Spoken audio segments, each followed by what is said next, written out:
Hey, Pardon My Take listeners, you can find every episode on Apple Podcasts and Spotify.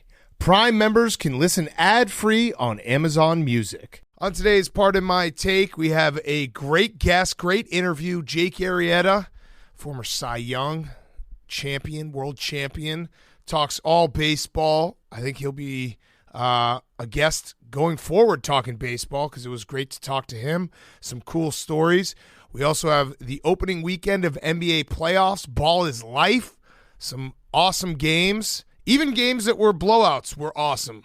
I don't know if it's too late to say this, but crowds being back. It's fun. Crowds all the way back. Is this the first time that the crowds have been officially back in the NBA? It was like halvesies last year for the first round. This is, I think, no, you know what it's going to be? When Toronto fans come back for NHL playoffs. Yes. At that point, we have to stop saying crowds are back. Yes, crowds back. We're going to talk a little Kyrie, who's back, and then we got a Monday reading for everyone. And before we do that, our friends at Helix Sleep are back. Why would you buy a mattress made for someone else? With Helix, you're getting a mattress that you know will be perfect for the way you sleep. Helix Sleep has a quiz that takes just 2 minutes to complete and matches your body type and sleep preferences to the perfect mattress for you.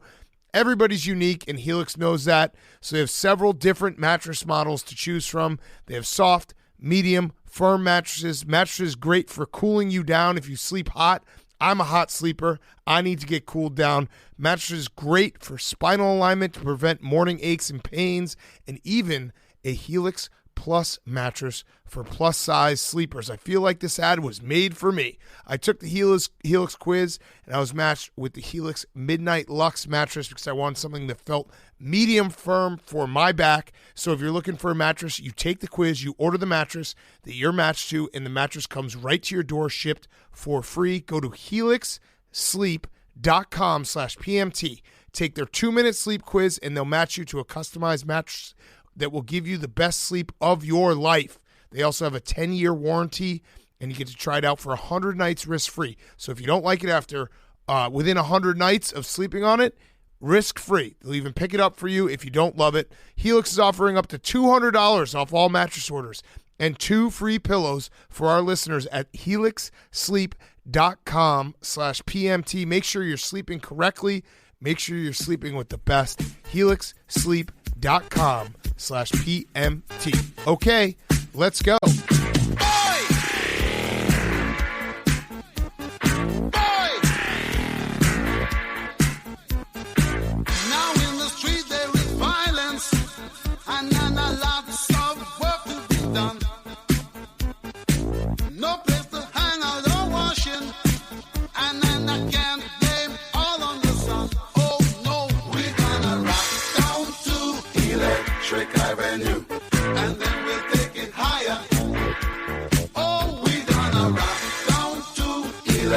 It's Pardon My Take, presented by Barstool Sports. Welcome to Pardon My Take, presented by Helix Mattresses. Go right now, helixsleep.com/PMT. Get $200 off your mattress order and 2 free pillows. Today is Monday, April 18th, and ball is life. NBA playoffs, baby. What a weekend. Great start. The game that we're all looking forward to was the Bucks. Excuse me, not the Bucks. The Celtics and the Nets. That's the Womp bet. Everyone here is invested. Jake probably more so than anybody else. Where we'll have to take a full tin of dip if there's a womping, and nobody womped anybody. Really, it was just a great game. I'm excited to watch the rest of the series. Hank, I'm curious to know your thoughts. I know that you probably went from like being super confident to being like, oh shit, the sky is falling, to being like, oh shit, great job. I'm glad that we won that one, but still a little bit concerned. Yeah, you had a moment where it was like, this could be a very bad loss because the Celtics were cruising. And then Kyrie dominated in a way that you haven't seen since like he was on the Cavs. And it was just like, this is the worst. He was talking shit beforehand. He's backing it up. He's hitting every single shot. The Celtics blew a 13-point lead. They had to execute perfectly at the end of the game, and they did somehow, and it was an unbelievable finish. So can I ask a question about Kyrie, because it's going to be the big story going into Monday? Yes. Where do you stand with him? Because from a neutral party perspective, and I think PFT probably agrees with me, I love every second of it. At this point, it feels like it's fair play across the board. If you miss the game, Kyrie at halftime, someone called him like a bitch, and he said, "Suck my dick." To a fan. He said, "Suck my dick, bitch." Suck my dick, bitch. He was giving fans the middle finger. He was giving fans the middle finger behind the head, which was a super sneaky, great move. He was doing the cry face. And what we like in sports, he was backing it all up, and he was playing out of his fucking mind. And at the end of the day, as long as it like doesn't cross a line, I think this is great for sports. I think Celtics fans should boo the fuck out of him, should hate him with the fire of 1,000 suns, and Kyrie should do everything back to them. And that is what sports is all about. I fully agree. I mean, it's like you want the villains to embrace being a villain. He's embracing it. Sort of. Sort of, but it's like it. As long as he doesn't get mad now, he's like, I don't like being called like a pussy and a loser. And now, obviously, that's all anyone's going to do.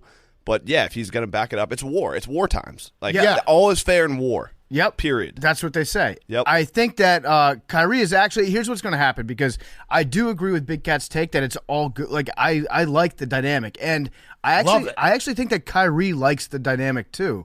He said, so after the game, he did say, like, when people start yelling pussy and bitch and fuck you, there's only so much you can take as a competitor. Like, what does he think is going to happen after that? Wait. He's like, nah, fuck that. That's the playoffs. It is what it is. I know what to expect in here. I'm going to give that same energy back to them. And then after that, the quote that's not being, because I watched his press conference, and they're taking that quote, and now the media is like, it's so disgusting what's happening with the fans and Kyrie. After that, Kyrie said it was fun. Yeah. Going back and forth. He said embrace it. Yeah. Embrace its darkness. He said embrace it, and he said it was fun. And I love that. That's awesome for sports. It's good. Like, people are always like, oh, I miss the days when players and teams hated each other and hated cities. Well, guess what? That's what you're getting right now. We're in the middle of a player and a city hating each other, and also that translating into great basketball on the court. And Kyrie's having fun. I'm just worried that what's going to happen is, since all these quotes are being taken out by the media, people are going to be like, they're going to turn Kyrie into like a big victim and everything, and then turn the Celtics fans into like the big bullies. The media doesn't like the anti-vax guys. Well, here's the thing. It's a media. It's a rock and a hard place. The media also likes the Ramadan fast guys. So it's like, Kyrie's got everybody all fucked up. I really do think that they're going to make this a thing where they're going to vilify Hank's beloved Boston fans. Well, that's easy. That's what you do it too. Wait, here's the thing. Here's all I'll say. I'm defending you right now, though. Here's all I'll say is that I think that's out the window again until there's a line crossed. I think I don't think there's going to be a vilifying of either side, because Kyrie's literally giving the finger to like kids and families, which I'm cool with. Yes. I want that to happen. He's telling people to suck his dick. I think that makes it a little bit harder for people to be like, poor Kyrie. Also loved that Kyrie before the series said, so giving the energy to what the fans are doing, that's not where my attention is. And then he walked on the court, and that was like, again, he backed it up and played. Like, if he sucked, I think that you'd have a different story where it's like, oh, the fans got Kyrie off his game. He wasn't playing, up to, the level that he should be playing, especially because the Nets need him at that level. But he was incredible, and it all was good. Like, I loved every second of it. I want more of it. That's what sports are all about. Guys, fans hating a certain player, a player upping their game to stick it to the fans. And then, of course, Hank, you end up winning the game with, Kevin Durant, who didn't have his best game, losing Jason Tatum with 2 seconds left. And after the Celtics missed a million layups, they win with a buzzer beater layup, which doesn't happen very, very often. The Jaylen Brown scored right away on the 2-for-1 possession that they had to have. Like, that was an easy layup somehow. Is bad. Yeah. And then the Celtics played unbelievable defense on Kyrie and KD in the possession right before they won. And you made a great point when we were just hanging out before the show. You're like, old Marcus Smart takes that three. And he would have. Yeah, he definitely would have taken that three. That possession at the end there with Marcus Smart, that's the give and take that you have when you have a certifiably crazy person on your team. Because sometimes he'll make a stupid play and it'll just completely ruin it. This was honestly it was a borderline stupid play the way that it all unfolded. That's clearly not like what they had drawn up. But he's so crazy that he's the only player in the league that's crazy enough to make that play and get the ball to Tatum. I also think it's not even old Marcus Smart. It's like the same thing could happen next game and he might shoot it. Yeah, that was just, we got lucky. But it was a great game one. It is the series that everyone will be talking about because it's definitely like the Nets are not a usual 7 seed. Like, that's the thing, is their star power doesn't make them I doubt there's been a time where a 2 versus 7 has been close to a pick'em in the series. And we're now yeah, we're going to go on next Monday in Brooklyn. Now, the Celtics are 1 win away from avoiding a whomping. They are, yes. So we'll see. Now, but I don't think first serve goes to the Celtics on the whomp bet. I think they held serve. This was a lucky revenge game. The leprechaun was out for blood, but I don't think that, Hank, if I were in your position, I wouldn't feel like super confident. No, every game's going to be like this. They're two really good teams. But winning the first game, you're more confident. In That would be an extremely deflating loss. If the Celtics had lost, and I'm sure the Nets and the Nets fans are like, fuck. Yeah, I think game 1 for the Celtics was a must-win. They had to have that one. They had to have that one the way it played out. Like, they had to have they couldn't they had lose to have with it a 13-point after, lead and blow it with Kyrie hitting, like, every single jumper to beat them. That would be soul-crushing. Going into the game, it wasn't – neither team had to win it. But the way the Celtics were going to lose it would have been very, very bad. All right, so we should just – I mean, there was great basketball all around. I don't know. We could start with Saturday afternoon. Luka not playing is a huge bummer because I think I've come to the conclusion, and I don't know if we have Jazz fans that are fans of this show. Maybe a few. I'm so sick of this Jazz team. I want them out of here. Yeah, they're like they're the sick of Clippers. each other. Yeah, they are. They hate each other. This is the one series that we told you did not have to pay attention to if Luka's not playing. Right, it's he gonna should be shitty. back. It's gonna be boring. But even when he comes back with a calf injury, he's not gonna be Luka. He's gonna be lowercase L Luka. But they almost won. The Mavs almost won, and I don't know. I just want. It feels very reminiscent of that Clippers team when we were like, get them out of our face. Where it's like, I just don't want to be told that Rudy Gobert and Mike Conley and Donovan Mitchell are going to have like an extended run in the playoffs. How much get him out of my How much face. is Mike Conley getting paid right now? Is he still on that huge contract? And when he got signed, everyone was like, that's a key piece. Good for him. So I want Luka to come back and do some fucking cool shit. I think it's a perfect team for Utah. You get to have a team that's good during the regular season, go on your little corporate events, your youth group retreats to the games, win most of them. 3 years, $68 million. Pretty nice for Mike Conley. This is year 3, though? This is year 3, I think? No, this is year 1. Oh, it's year 1? And they don't even have Joe Ingles he resigned, anymore. yeah. He was like he was like the lovable. Joe like Ingles I liked him a lot. You're right. Mike Conley, former teammate of Mark Titus. Yep. Be interesting to see how much money Mark Titus's teammates have gotten over the years. Decent amount. Yeah. I mean, Evan Turner's over $100 million alone. Greg Oden. I heard Greg Oden's now an assistant coach somewhere in Indiana. I forget what school he's at. Well, he's making money. He was a grad assistant on Ohio State for a while there. So, and he should. My rule should be allowed. He should be able to play for the Buckeyes. That would be awesome. Yeah. Greg Oden was playing for the Buckeyes. The T-Wolves. I now am rooting for the T-Wolves to go to the finals just to see if we can get crazy protesters at every NBA city in America. That was because so we had awesome. another one. We had a woman who chained herself to the basket and stopped the game. Same deal. Protesting Glen Taylor killing a lot. Like this guy. Do you think these women that are like gluing themselves and chaining themselves to the basketball to the hoop, were they relatives of the chickens? They're very upset. I think they're pro bird flu. It's crazy. That's what it sounds like to me. It sounds like what they want, instead of exterminating the chickens that are sick, is for the chickens to go on and infect other chickens. They think that not enough birds got killed. Like I would probably, if Glen Taylor killed a family member of mine, I might glue myself to the baseline once. I don't know if I'd go to game 2. I don't know. Like, it's very Minnesota nice the way that they're doing it. They're like, we're going to cause a scene, but real briefly, we don't want to really interrupt the game. The chain kind of upped it because they had a little trouble getting the chain off. So the chain kind of upped the deal. I don't know. I'm excited to see what they have planned next. I don't know where you go from here. Now, are they working together, or is this just like a copycat? I don't know. And they also they're going to blow through their budget. Yeah. I don't as if the T-Wolves progress, it's going to be tough to keep this budget going where they're buying the best seats at an NBA playoff game just to get kicked out. So I'll say this. The first one was funny. The second one, also funny because she looked like Janet from The Sopranos. Mm-hmm. The third Janice, excuse me. Hank, she's the one that got into a fight with Tony at the dinner table because she used to her sister. Blow a bunch of guys. Yeah, sister. But if it happens a third time, I actually think I'm going to start to be sympathetic to their cause. I'm going to be like, yeah, that guy did kill a lot of birds. That's how it works for me. If you do it 3 times, then I'm like, wait. something's up here. They must have a very good point. Oh, see, I'm going to go reverse and be like, Glen Taylor, you should just execute a bird live before the game. Ooh. Like at center court, if he just comes out and just chops off a bird's head and be like, what do you want from me now, bitches? I shudder to think what they'll do at Commanders games with Carson Wentz as the quarterback if they're anti-bird murder. Yes. There we go. Link that in. Yeah. Because he hunted all those ducks. Yep, exactly. Yes.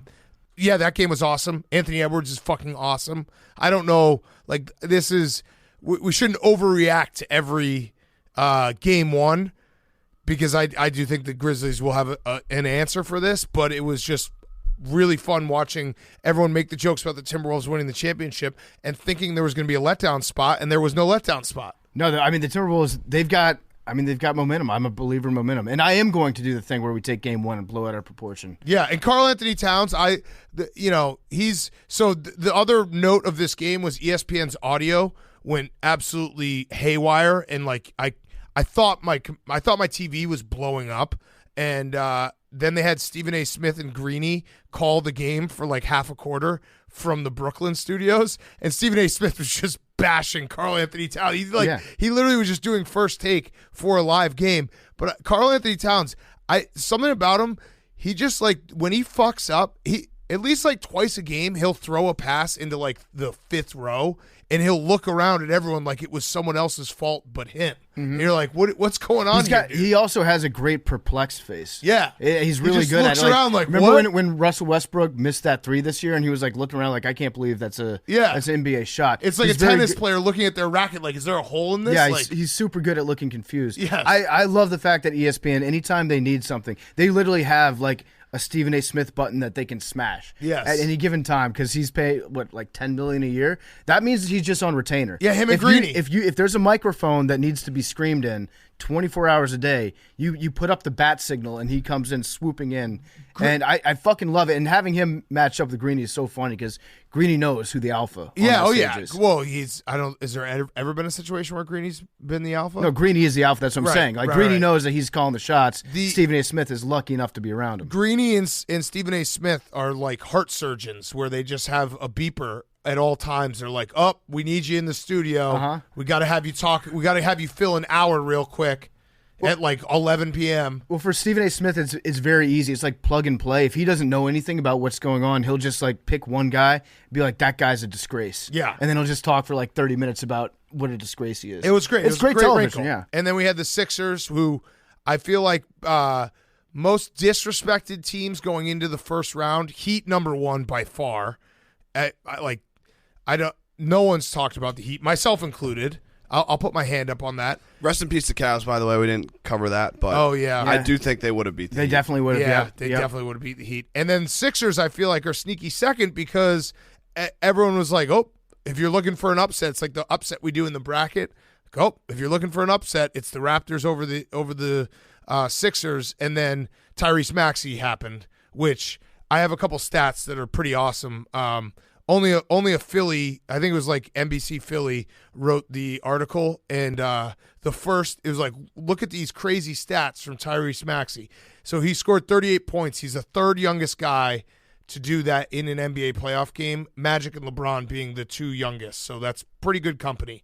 But the big stat they had that led the whole article was Tyrese Maxey scored 21 points in the third quarter, 12 minutes of play, which is more points than the last 100 minutes of Ben Simmons in the playoffs as a Sixer, 19. I just loved it. Keep it was going like, back to it, yeah. Just like, this guy's awesome. Let's bring up Ben Simmons. Yeah, keep going back to it. I appreciate that. I mean, it does serve to highlight just how ridiculous Ben Simmons was at the end of his tenure in Philly. Like, you lose track of what a circus it was, especially because of the way the last years played out since then.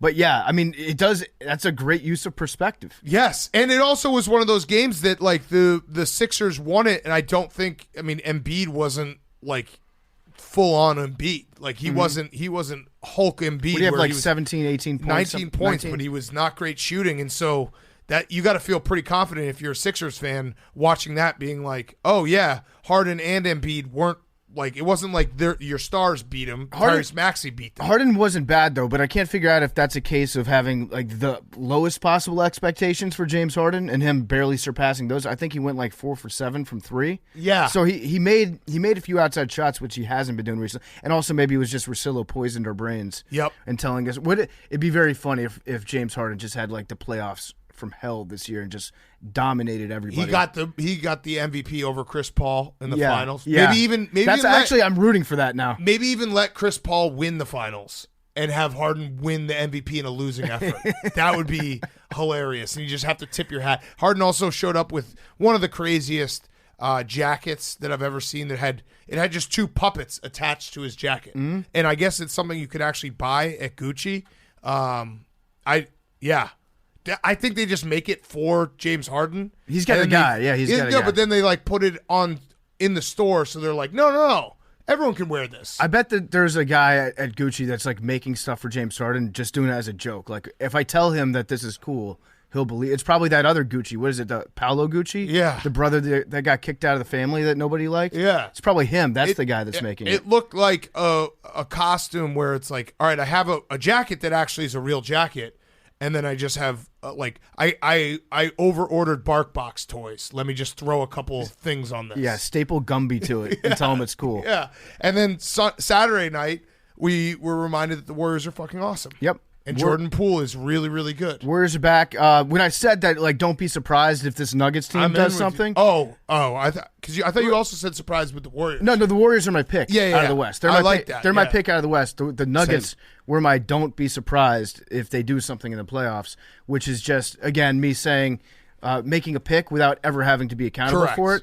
But it does all hinge on the fact that they have 2 other star players that are out. And today I saw an article that Porter is thinking about coming back. Oh. But again, this has been like twice a week in Denver. If you need an article that needs clicks or needs attention, just be like, Porter's thinking about coming back this week. Yeah. He's been considering coming back for about 3 months now. Yeah. I've just kind of accepted the fact that it's not going to happen, and the Warriors do have the ability to flip the switch. I'd officially like to, can I permission to switch my pick to the Warriors, just become a Warriors podcast? Is that okay? I mean, the Suns are beating the Pelicans pretty badly in the first quarter here. Is that okay? Well, I do think my Warriors Bucks is my official pick. I do think we could say that like people forgot about the Warriors, even though nobody really did. It's right at that stage of them kind of being talked about a little bit less that we can now hold the banner and be like, we're the ones that never forgot about you guys. And I wanted to. There was a big storyline because Steph came off the bench because he had been injured, and everyone's like, look at this, Steph coming off the bench. And usually I'm cynical of these stories that get forced down our throat, but I was like, you know what? That actually is very cool. Yeah. LeBron would never come off the bench. No, he would. How many minutes did he have? He had a shitload of minutes. He had a shitload of minutes. But so, Jordan Poole was able to, Jordan Poole had an incredible game, and a lot of that because he started and was, I'm just going to give Steph the credit that he deserves in that moment because it is like one of those stories that we probably made too much of a deal about it.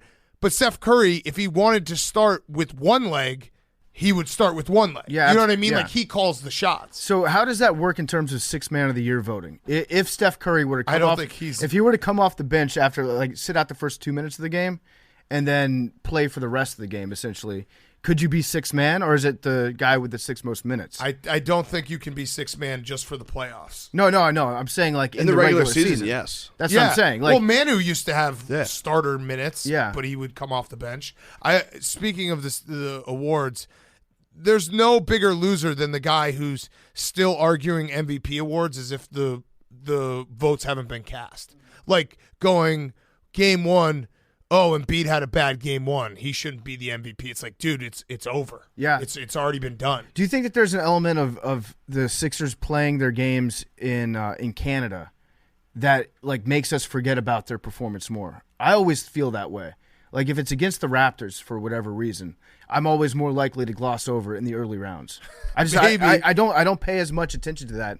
I don't know. That probably says a lot my internalized xenophobia. Well, but I'm like, the Sixers. Here's the best thing I can say about what the Sixers did. They handled their business. Here's what I think you're getting at, and I agree with this point, is that the Raptors really got screwed with Kawhi not coming back. Because teams that don't get to defend their titles, they don't last in your brain the same way. Yeah, that was an awesome team, too. Right, that Raptors team felt different. You want to feel old? No. You going to tell me how time works? Yeah. That's Riley Curry. No way. Are you serious? She's like a full-blown adult. They showed her in the game, and I was like, wait, what? Yeah, it was, that is how time works. Mm-hmm. Wow. Children become, I don't know if she's a full teenager yet, but, like, children get older. No, she can't and be. it blows our bridge. Yeah, She's she 9. can't be a teenager. Yeah. But still, we it's- remember when she was 2. It's like a grown-up outfit. She's got Podcast. she's got like zippers and stuff. That's like a tracksuit. That's not something a 9-year-old wears. Yeah, but it's just, she has a podcast? No, I'm saying like Oh. we were podcasting when she was super Yes. young. Yeah. I mean, the Warriors in 2015, that's when she showed up on the stage and, was ripping the curtains down. Well, she's a front runner. She only came out after wins, and she Yeah. wouldn't be there to address the media after losses. Yeah, but the Warriors are good. And then, Jake, your Heat, handle Yeah, the most business. disrespected 1 seed in the history of basketball. I'd agree with you. And it's one thing, like I think it was the Hawks a few years ago, where people were like, they haven't been there before. These guys have been there before. So it's not like the pressure in the top seed should be scary to Bubble. them. Disneyland. Bubble. Oh my God. That was a little Bubble. bit. I mean, Jake. It was a little Okay. bit different. Okay. Jake, you're in a room full of I know. LeBron haters. If we concede that the Heat have been there, then we also have to concede that LeBron won Not the title. not necessarily. Though. Okay. Spoelstra. Yes. Spoelstra has been there. Spoelstra has definitely been. Haslam. Been there.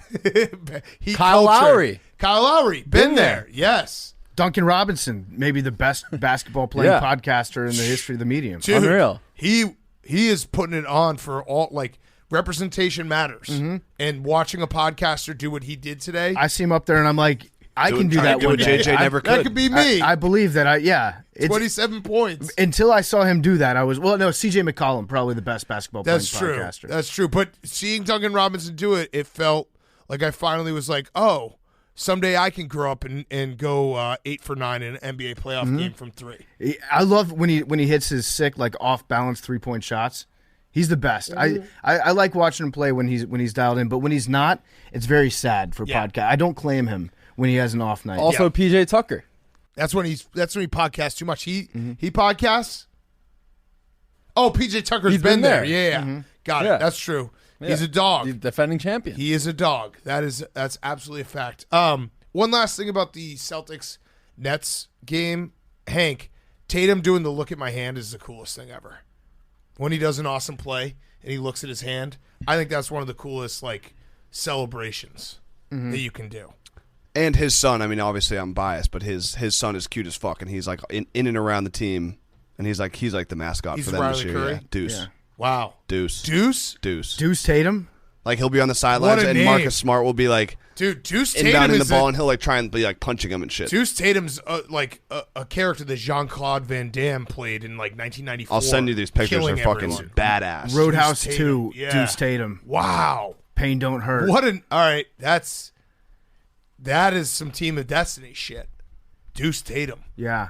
And then the Bulls totally gave away a game to the Bucks. You know what that was, though? I think we all forgot about Game 1 Bucks being a thing. Yeah. Because if you go back last year, I looked this up actually. If you look at what they did in the playoffs the last 2 years, I think they've lost all but one Game 1s. So I think they're 1-6 in And- Game 1s over the last 2 years. And when they lose, they usually get smoked. So if you're going on a historical context, this was the chance that you had to beat them. And the Bulls have a little Game 1. I can't remember if we did it twice. I remember obviously one time when the Bulls went down to the Heat and beat them Game 1 in the Eastern Conference Final, and then the Heat gentlemen swept them. So Bulls have some Game 1 mojo. But yeah, that was a game. I have my expectations are very low. I've seen some people being like, "Dude, you're being so down." I watched the Bulls. Like anyone who's watched them has known that they have been one of the worst teams in the NBA, not just in the playoffs the last 2 months. They played a lot harder tonight than they have against good competition in the last 2 months. They just shot like shit, and a lot of that's Drew Holiday just being incredible at defense. But that did feel like a winnable game. There's not a lot that you can do against Giannis, though. But you Vooch- you double team him, and then it's 2 passes away. But Vooch, DeMar DeRozan, and Zach LaVine shot 21 for 71. You can't win like that. No, not great. You can't win like that. So I just went in with very low expectations, and then the third quarter happened, and I was like, "Ooh, could we fight here?" And then you lose that way. It feels like that was going to be one of our best shots in this series. Yeah, for sure. Hank, did you want to do your embrace debate real quick? Yeah, we obviously talked about him a little bit earlier with the Heat stuff, but LeBron has been live tweeting all the games in the NBA, and I was just sitting wondering, because on NBA on TNT, they kind of call him out, they goad him into coming on and stuff, and this is kind of the first time that he has not been in the playoffs at all. So my embrace debate was, will we see LeBron on the desk as like a panelist at any point during these playoffs? I don't think so. I really don't. I think that LeBron is. Do they let you drink wine on the air? Yeah, I think he's Chuck and Kenny. LeBron is actually becoming more relatable. I know, as he's doing this from and home, he's getting older because he's experienced exactly what we all are doing while we're watching these games, which is getting drunk and tweeting while watching it. So I think LeBron's like, hey, this kicks ass. So I was thinking about it. I actually think we could see it, but in a weird way, I think it might be ESPN, not TNT.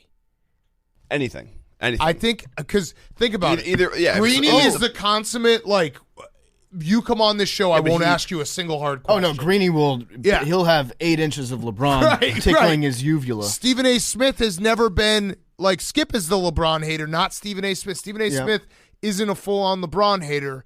I feel like that's a soft landing spot. Wilbon. He could even have Magic come on with him. Like, I think that it would be more likely that it would be ESPN than TNT. They should actually let him do like his own Manning cast style thing from his house, just like him and his daughter drunk on the couch. Yep, just watching the games and talking about it. Yeah, I would watch that. Yes, of course. But yeah, he's trying to get in the mix, and I think the problem is he probably like scheduled his like month-long vacation for after the finals, never thinking he wouldn't even be in the playoffs. His family's probably never seen him in May. Yeah. So, and like his kids are still in school, so he's got to sit there on his couch and just be like, all right, this sucks. But yeah, I would like to see him on ESPN. That'd be fun. I mean, I think even like the biggest LeBron haters would still watch. Of course. Because we would take because you need ammo. Yeah. And that would give you a full clip. It would be incredible. Any other first round notes? I'm trying not to overreact to the first games, but it is very much. You did change your Warriors pick after one game. I did. I won. Well, I don't know if you saw, but I put 67 units on that game, so I'm up 65.9 units on the playoffs. That's pretty good. Yeah, no big deal. I was very happy to watch them. I think that's a smart move, honestly. The Warriors, people forget they're still the Warriors. Yeah. I think, Hank, you've forgotten that they're the Warriors. I made them my pick to go to the finals. Yeah, that is true. You're forgetting, though, Hank. You should welcome people onto the bandwagon. We're waking people up. I think I can change my pick this early because we haven't even completed the first game of the first round. And yeah, I won a big bet on them. So wait, so does that mean I can rescind my Womping? No, the Womp bet is set in stone. All right. Why are you feeling nervous about it? No, I was just curious. I didn't know how the retractions went after game one. one. The Celtics might be decent. No, I can't believe I got dragged into this. Oh, Jake, I can.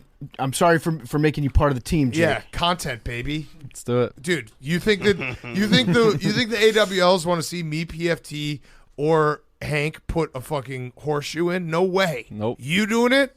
That's asses in that's the clicks, seats. baby. Yeah. You'll be spinning. You'll be puking. You'll be on the moon. I think you're gonna puke in under 3 minutes if it happens. Anything for that. It might come. It might What? come. Why? Who knows? Bonk. Put it on the list. Yeah. Okay, Hank. Jesus That was Christ. weird. That was weird. really weird. Yeah. That kind of ruined the vibe. Hank thinks that Jake will come I don't when he think gets his that'll mouth happen, full. Hank. I think a lot of things could happen, but You've never done one before. You truly that is never true. know. I mean, That is true. Hank's been on a heater recently. Imagine if Jake just nutted. Yeah. He was like, called it. Cash those tickets. I don't think anybody's ever come from having a wampus cat of dip in your mouth. Billy, what were you going to say? To specify, it is a 4-finger dip, so it's not the whole can. You just did 3 fingers with your hand. This is 4 with the thumb. All right, so 3 fingers and a thumb. Yes, that is the Wampus Cat grip of the dip. Okay. I love it. And I will be doing a Wampus Cat if it goes to game 6 or 7, just so there's a definite Wampus Cat. You just want to do it. Oh, nice. That's Yeah, I actually like a great that, team though. player. Yeah, because I will participate. No, that's huge. Yeah, Billy. so there will be a Wampus Cat. Because we didn't want, like, if we're doing a second take on the whole series, I think it's going 7. Like, that was a great game. I wanted to go back and 7. forth, and it looks like it's going to be a series that has like the makings of an all-time series just based on game 1, which I said I wasn't going to do. So I appreciate that, Billy. Way to step up. All right, let's do Who's Back. Who's Back is brought to you by our friends at Coors Light. It's a hectic time of the year between weddings, graduations, spring sports, and more. We're busier than ever right now, and sometimes we forget to take a second for ourselves. So this season, take a second to enjoy an ice-cold Coors Light because you deserve a beer that's made to chill. There's only one beer out there that's literally made to chill, and that's Coors Light. The mountains on the bottles and cans even turn blue when your beer is cold. That way, you always know when it's time to chill. When you need to hit reset, just open a Coors Light. It's mountain cold refreshment made to chill. Coors Light is cold lagered, cold filtered, and cold packaged. I like to crack open a Coors Light on the weekend when I'm sitting watching hoops. Soon to be some hockey as well. Hockey playoffs coming up in a second. So Coors Light is the beer to chill when you need to chill out, take a second off. That's Coors Light. So when you need that second for yourself, reach for a Coors Light, the beer that's literally made to chill. Coors Light Brewing, Golden, Colorado. Celebrate responsibly. You can order on Drizzly or Instacart. So get the Coors Light, baby. Best beer in the world. All right, who's back? Hank. My Who's Back of the week is Jordan Spieth. Oh, yeah. Big winner today. I was looking up. I thought it was his first win since 2017, but he actually won one last year. But still, there's a 4-year gap, 5-year, including this year. But won the RBC Heritage in a playoff. He's back. Mm-hmm. He seemed like, he fell off a little bit. Sometimes with golfers, they are super, super hot, and then once they fall off, they kind of never make it back. Yeah, they get mentally broken. Did you see what was up with his wife running up to him after he won? His wife was carrying their baby with in one hand and sprinting down the fairway. Like LaShawn McCoy? Yeah, like carrying a loaf of bread. And the baby was just bouncing all over the place as she was sprinting down to him. It was bad. It was terrible baby security. As someone who carries a baby, you find the grooves in the baby, and you're able to carry him one-handed like that. You got to watch this clip though, because it looked like she was doing a drill, and somebody was going to reach out and just slap that arm. I know if you just watched security cam of me carrying my baby, you'd be like, "Oh, dude, that baby's about to fall." It's like, no, I got it. No, you got no problem. Because 3 points of contact. I got that. She was hanging on to it LaShawn McCoy is actually a great comparison as to her baby carrying technique. All right, that's your Who's Back? Yep. Any more? For Who's Back? Okay. Mm-hmm.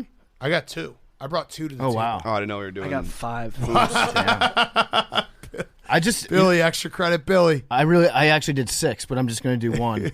All right, so I can keep the show moving. My Who's Back of the week is staying hydrated. Specifically, Russell Wilson. Staying hydrated. What were you thinking, Hank?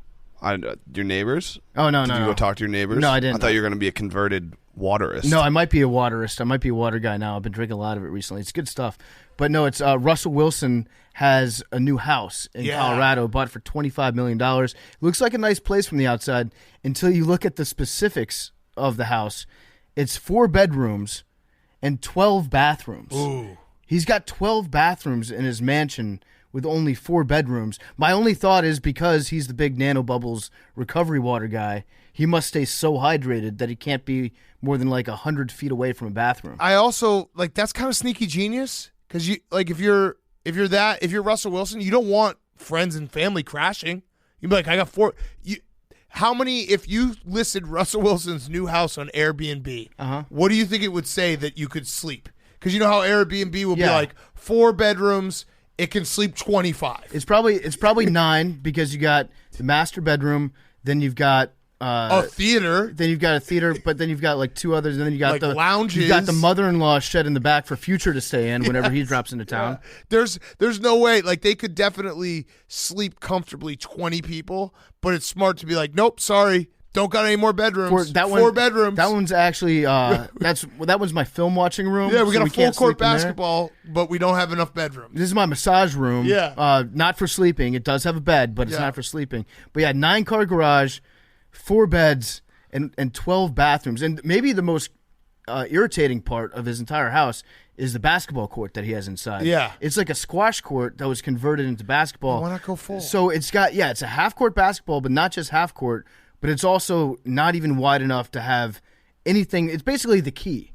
You can practice foul shots in there. You can play knockout in there, but you can't actually play. Which is fine. If one of us had that, that'd be the coolest thing ever. But if you're Russell Wilson and you buy a house for $25 million, I want the full court. Yep. I want a full court. Oh, I want not only I'll go one more. I want the full court, but I want it to be like middle school where you can drop fucking rims all around. You can play with there's 6 rims. You got 6 of them. Yeah. 2 of them you can lower down Yeah. to 8 feet if you want to do a dunking contest. Yeah, give that play.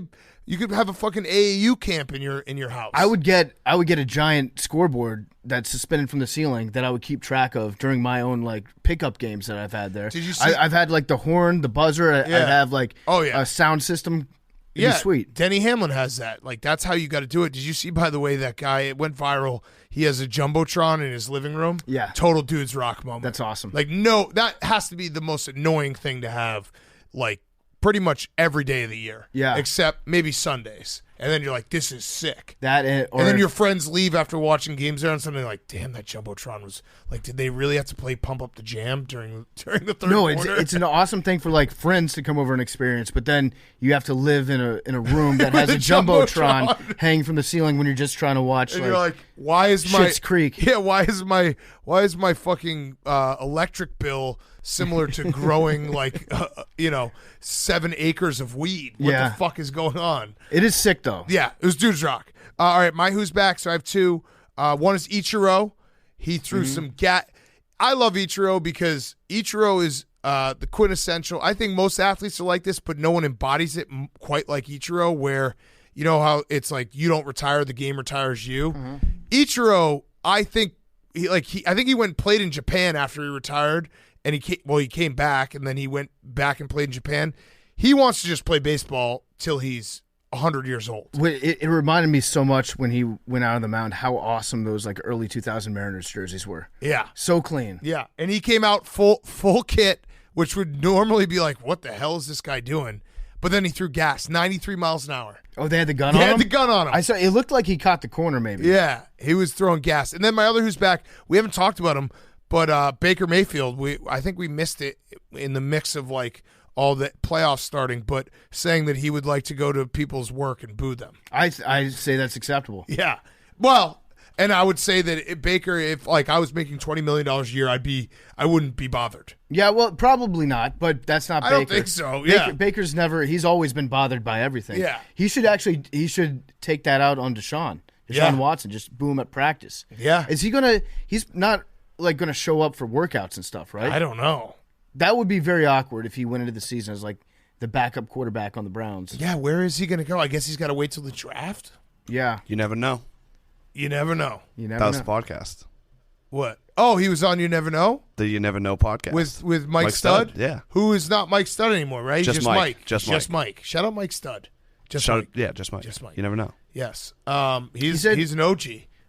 We've known Mike forever. It was they're like sitting on his couch, and the video of Just Mike's dog was like he was sleeping in the background, like rolling around. So that's what everyone was like commenting on. Because it was like first take, you're watching Baker Mayfield, you just see his dog in the background. That's genius by Mike. Dude's rock. Yeah, I think his dog's nuts. It was like spread eagle on the couch behind it, like Paul George. Yeah, Baker just has his elbows in it. Yeah, how about Paul George? Genius. I didn't even know they were testing for COVID anymore. Just Paul. It's just Paul was driving on the way to the stadium. He was like, I'm going to swing by CVS real quick, pick up a PCR, just in case. Spit on this, playoff swab. PCR is what they're calling them. Yeah, just maybe a little red ink. All right, I'm out. Mm-hmm. No one can make fun of me. It was genius. It's smart. I don't think he was going to do anything this postseason that would have even begun to change the narrative about him. He probably called up Kawhi and was like, and Kawhi's like, nah. He's like, okay, cool. Yeah. I'm out. Kawhi's going to be back like February of next year. Yeah. I think, and that's when playoff P will be like, okay, this is the year. Kawhi, it never felt like this was, you know what? I'm glad that he did that because I don't even think I could have mustered up the energy to enjoy a playoff P playoff L. Right. Like it wouldn't have been the same. I had no expectations for him. Right. There's no buzz around him. Next year when Kawhi comes back, then we'll be like, okay, this is the Clippers' year. It'll be so much more satisfying to watch him lose. Yeah. So thank you, Paul. God bless Kawhi Leonard because I think this is by design, but there's never been a superstar in any league that you just forget exists for like great lengths of time. Mm-hmm. And I think that he enjoys it that way. He's a slow healer. I think he'd rather us just forget he exists, but it's happened multiple times in the last 5 years where you're like, Oh, Kawhi. Yeah. What's he up to? I mean, the beauty about NBA contracts is that you can do stuff like this. Yes. You can just straight up, like what Zion's doing. Yeah. You can just be like, you know what? I think I'm going to burn a year off my deal and not play. And everyone's like, well, shit, we didn't think about that when we did the CBA. I guess it got us by the balls now. That Zion statement, I had some big-time Derrick Rose flashbacks when the exact wording was Zion and his team disagree with the Pelicans' assessment of his injury. I was like, oh, boy, that's never good. I mean, that's the start of the end. If you're Zion, strictly from like a business standpoint, it's a smart move what he's doing. You would rather that if you have a player on your team that you draft first overall to be like the future of your organization, you'd want that ideally to be a guy that wants to play and wants to help his team win. But from a business standpoint, there's really nothing that's stopping him from just being like, no, I don't feel like coming back right now. Right. And then disagree. getting another year closer to a big max contract. Like, I just imagine that conversation going down and I actually do side with the players more often than not because team doctors are employed by the teams and their literal job is to get players to play through anything. Mm-hmm. But just having like the idea that they're sitting down in a medical office and the doctor's like, so Zion, you're 100%, and he's just like, disagree. Was it? Nope, was not it playing. Derrick Rose's cousin? No, his brother. His brother. Yeah, he's like, well, my brother doesn't think so. It was just not. It was never like as overtly as this one was just straight up. Nope, we disagree. But it was just bad all around. Like he could come back, but he doesn't want to come back. But they don't feel he's healthy, but he is. Who knows? I do. I will say that I've heard like players' interviews, and we've talked to guys, football players especially, where they're like, yeah, team doctors will just lie just to get you back out there. Yeah. So no, I should walk that back. I will side with Zion. Even though it's frustrating. I understand it. And even if he is doing a thing where he's just like, I want to get a year closer to getting a big contract. Right. And getting in a position where I'm being paid a shitload of money as opposed to just like a decent amount of money. I understand that from a business aspect, but also if I was like a fan of the team, that's it. Then I'd be like, God damn it, please play. I've been looking for. I went out, I bought your jersey the day you got drafted. This was something that I was very excited about, and now it's not happening. I would be disappointed if I was in that position. Exactly. From afar, I side with Zion in this, but I know that having lived through it, I was like, Derek, please fucking play. Yep. And Pelicans fans have every right to. In just be theory, mad. I think that this is a good thing. When it happens to me, I'm very mad. It's like communism. Yeah, right. I didn't sign up for this. Mm-hmm. All right, Billy. Someone has to do it. My who's back is Jesus. He there came it back. is. Good point. Yep. Someone did shout have out, to do that. Big Someone man. had to do it. Yeah. I'm mad that you took off your Easter shirt. You look so handsome. I was stunting. Billy came in the straight bright from colors. church. Billy got an Easter haircut. Excuse me, you dyed the tips invisible. Tips Easter invisible. You shaved for Jesus. You get any cash? You get any presents? No. You get any chocolate? I'm in like the time in my life where there's no little kids in my family yet. Mm-hmm. So like all the holidays kind of don't have like a childish vibe anymore. That's just, yeah. So you don't have a kid. Yeah. Yeah. You gotta start fucking. Yeah. Gotta work on that. Anyway, you'd be a good dad, Billy. I'd be hyped to be. Not yet. No, but you would be a good dad. I'm saying that right now. I appreciate that. Yeah. I think you're a great dad. Whitey's a very well behaved dog. Yeah. You got True. good dad energy. energy. I did hang out with Whitey a little bit this weekend, and you can tell a lot about a person from how their dog behaves. And Whitey is just like this little tiny meathead that just runs around, not really making any sense with what he's doing. It's perfect and very well behaved though. Yeah. It's basically like Billy. So my other who's backs are football-ish. Oh yeah. Football's kind of back. USFL. Yeah, Jeff Fisher looked awesome. Back. He looks like in shape. He was just looking good. That's the extent of the USFL coverage I had was I just saw Jeff Fisher. I was like, that's cool. And Paxton Lynch, fuck that guy. Yeah, Paxton Lynch. Fuck him. So he had a pick and a fumble. Good. After coming back in. And there were bad picks and bad fumbles too. I know you still hate him for that Memphis bowl game. Yep. Most importantly, though, Kyle Sloter finally started in a regular season professional game this weekend. And? He won. Nice. So I actually had a future down on whatever the team, New Orleans Breakers, I think. Yeah, to win sure. the USFL You could say championship. any I don't name. know. There's like a Bandits that's in there somewhere. Yeah. But it's very funny to see like these teams that no one's ever seen play before, and then they have odds as to who's going to win the regular season championship. It's like, right. How does anybody have any idea what's going to happen? And is this season even going to make it to the end? I just know that there was a moment I saw Jeff Fisher pop up on my timeline, so I put it on one of my TVs, and it was halftime, and it was Jeff Fisher and Todd Haley, and I was like, "Oh, this is sick," and then I still didn't watch. Yeah. So I love football, but spring football just doesn't. Yeah. I actually, you want to know what's sick? I actually watched some spring football games, and I wouldn't watch the USFL. Like, I watched a little bit of Georgia's spring football game. I watched a little bit of Ohio State's. Shout out Vandy that can't even get a win in their spring football game. They tied. How bad is that? They tied 32-32.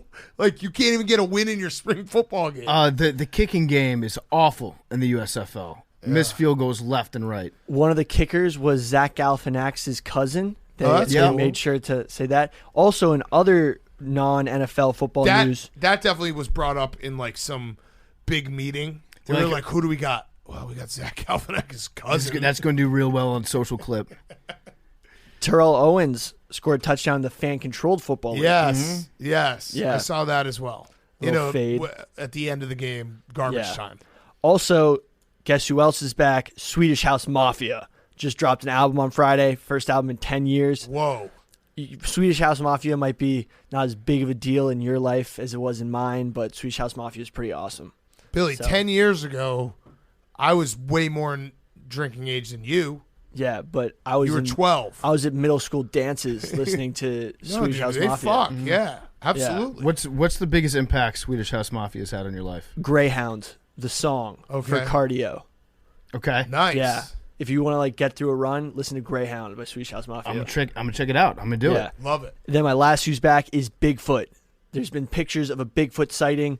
I've tracked it down. A lot of states are claiming that the Bigfoot was seen in their state, but I've tracked it down to Ohio. There was some Bama people claiming that they found them in Bama, but I know that this is like getting shared as misinformation. There definitely is pictures of what looks like a Bigfoot, but I'm not sure exactly where the Bigfoot was seen. But you just What is said a Ohio. Bigfoot, Billy? Wait, You just is said it Ohio. officially Ohio? So that's That's a the Big first Ten post. title. Yeah. That was the first Hang post the at banner. Ohio. Billy, Hang the banner. Billy's like, Is- there's a is- lot of misinformation out there, but I just want to correct it and let you know that Bigfoot is currently in Ohio, Well, not it's a Alabama. Sasquatch. It looked like a full-ground Sasquatch. How tall? I'd probably say 6 to 7 feet. And what do you think they eat? I think they eat vegetation. I think they're huge, maybe a little omnivorous diet, but mostly heavy greens. That's how gorillas get their mass. Probably some sort of Gigantopithecus, but Why would they choose Ohio? I feel like there's tons of greenery. All right. Okay. Good highway system. Good enough for me. Yeah. Yep. Might be a Buckeyes fan. Yeah. Anyway, those are my who's backs. Thank you. All right.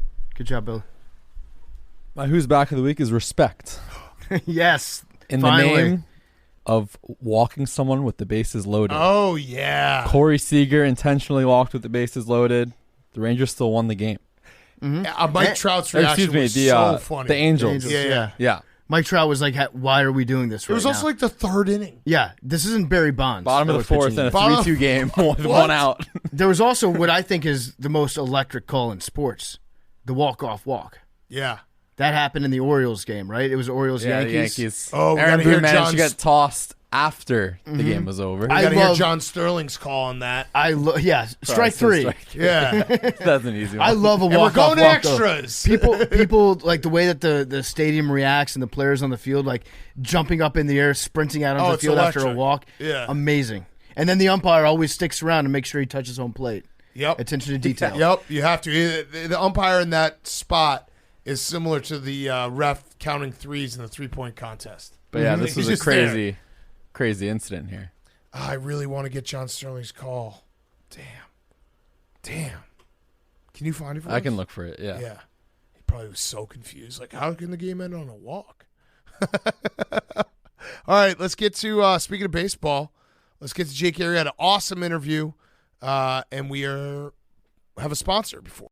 We do, yeah. I want to talk to you guys about our great friends over at Cross Country Mortgage. I love Cross Country Mortgage. If you've ever purchased a home, you know how tough the process can be.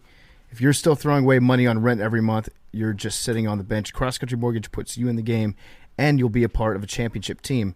Their mortgage has a team of loan officers dedicated to getting you the best possible loan terms available. They take all the pain out of the mortgage process, which if you've ever done it, you know how much paperwork's involved. You know how much time is required. They make it super easy. They make it the easiest that it possibly can be. They have an average close time of 21 days. That's ridiculously fast. 21 days. They've got a wide variety of loan types, which means they've got everything to cover everyone. And we have some exciting news. They're giving away free Barstool and Cross Country Mortgage sweatshirts when you sign up to refi or get pre-approval while supplies last. So what are you waiting for? Get off the bench. Start warming up. Cross Country Mortgage is the team dedicated to getting you in your dream home. Start winning today. Go to ccm.com/barstool so Cross Country Mortgage can take care of you through the buying process. Cross Country Mortgage, LLC, NMLS 3029. All loans subject to underwriting approval. www.nmlsconsumeraccess.org. Now here is Jake Arrieta. Okay, we now welcome on a very special guest, one of my favorite baseball players of all time. He is a world champion. He's a Cy Young winner. It is Jake Arrieta. Jake, thank you for joining us, and I truly mean that. We can get into like my Chris Farley, Paul McCartney type of questions later. Because I went down memory lane before this. And yeah, it is like it's going to be Chris Farley, Paul McCartney at some point. But good to see you. Let's start with this. So you are not pitching right now. Do you want to announce your retirement? Are you officially retired? Well, I haven't signed the papers, man, but I'm done. You know, it's time for me to step away from the game. At some point, the uniform goes to somebody else, and it's just my time, really. You know, what's funny too is Carl texts me, and we're kind of talking a little bit, throwing some ideas around for the future. And I go, man, hey, I just signed with the Tokyo Giants, and I get like radio silence from him. And so I text him a few days later, and I go, man, I was just fucking with you. So everything's good. And then also a team in Mexico, I don't remember the name, but they sent me an email and a bunch of texts like, hey, we'd love to have you while you're looking for a job. You know, we've got these guys on the roster. I'm like, dude, I'm not going to Mexico unless I'm drinking pina coladas. Like, I'm not. You know, it is what it is. So yeah, man, I'm done. Okay, so obviously last year didn't go great. We can address that real quick. I'm very curious. I was happy that you're back with the Cubs. Like I said, you're one of my favorite baseball players of all time. How was it though with David Ross as your manager last year, who you played with, and then having to have that difficult conversation like, hey, this might be over? Yeah, you know, having David as a manager was great. Look, I don't know if there's anybody else that I'd rather play for. The field general goes out with a home run in his last at bat in the World Series, right? Like he's my guy. He's one of my guys. So regardless of what has to happen behind the scenes with my performance or where the team stands, like that's just part of the job description, right? It's a difficult. I mean, we had some emotional moments, right? Like I was at a point where I was doing everything I possibly could to make things work. And, you know, unfortunately, and I came to this realization around the 19 season, towards the end of the 19 season, the man, look, my body feels amazing, but the old whip, it doesn't rotate the way it used to. And whether I like it or not, that's just kind of where things were going, you know? And it got to a point where I just couldn't feel my arm in space at release. And it was most dramatic on my curveball and my changeup, right? Like I was hitting guys with changeups, and those are two pitches where I could throw wherever I wanted, right? Velocity was not the issue. I was still, you know, 91, 94. I could not physically feel where my arm was at release, you know, and trying to keep it going, trying to provide for the organization and for a fan base and for my teammates, you know, and doing what I did in Chicago before, like it sucked to be in that position, you know, to go from warming up before games and hearing the fans in the stands going nuts and kind of knowing that I was going to dominate. And then last year it's like, oh, hopefully he gets to the third inning. Right. So it sucked. It did suck, but it is what it is. There's no script that you can like look at and say, this is how it's going how it's going to play itself out. It just it happened that way, unfortunately. But we're here now. It's all good. I don't regret anything. Chicago is my city. It always will be. But yeah, would I have liked it to go a little bit better? Sure, of course. I would have liked to see it through last year with the boys all year. But hey, man, I had a 7. So what are you going to do? It's the way it goes. Yeah, and at your best, you were filthy. Actually, we always have this debate on the show when we talk about baseball pitching. Is it better to be filthy, dirty, or nasty? And which one were you? I was all those. I was all those, man. I just really was for a while there. And especially that second half in 15. I just did a podcast and I was talking about how you go from one start to the next, and like I would forget the one before because it's over, right? Like I was so focused on not the numbers, but just like getting 27 outs. Like that was literally what I thought every time I took the mound is I'm getting 27 outs. And everything clicked. The stuff was always there, right? Like when I was in Baltimore, I was 93, 98 with all the movement, just without the command, right? So being able to like kind of put it all together, having the mound presence, the demeanor, the filthy stuff, the dirty stuff, the nasty stuff, and then also the command of it, right? Mm-hmm. It just all kind of clicked.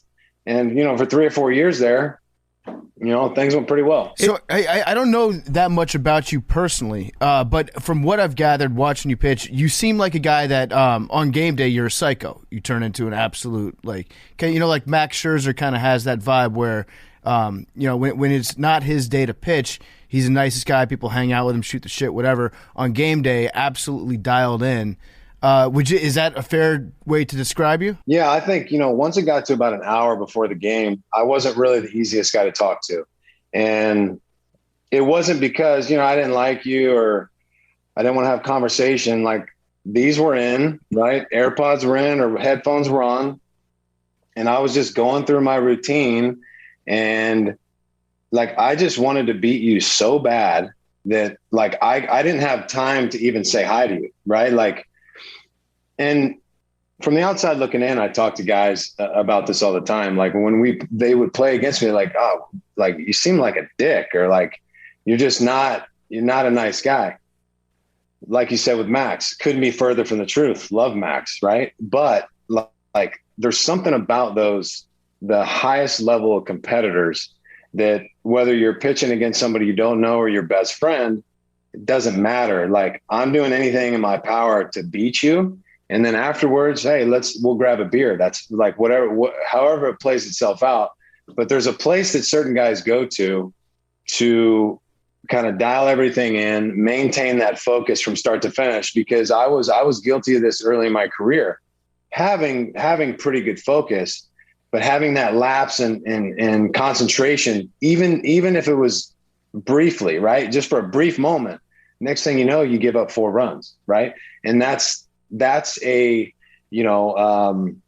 giving credit to the opponent, right? They make a lot of money too. They're really good. So if you have that lapse in focus, even for a little bit of time, you risk getting your ass kicked, right? So that's kind of why I was always dialed in the way I was. So between those Cubs teams, when it was you, Lester, and there was also a year or two when Lackey was on the team, who was most like, don't fuck with that guy before a start? Because I would actually, as psycho as you seem before a start, I'd still probably put my money on John Lackey because he's just a scary dude. But those are 3 dudes that like you don't want to fuck with while they're on the mound and also before they're on the mound.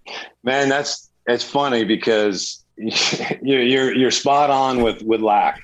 Yeah. But I mean, it couldn't be further from the truth. Like if you actually hang around him, he's the biggest goddamn teddy bear on the planet, right?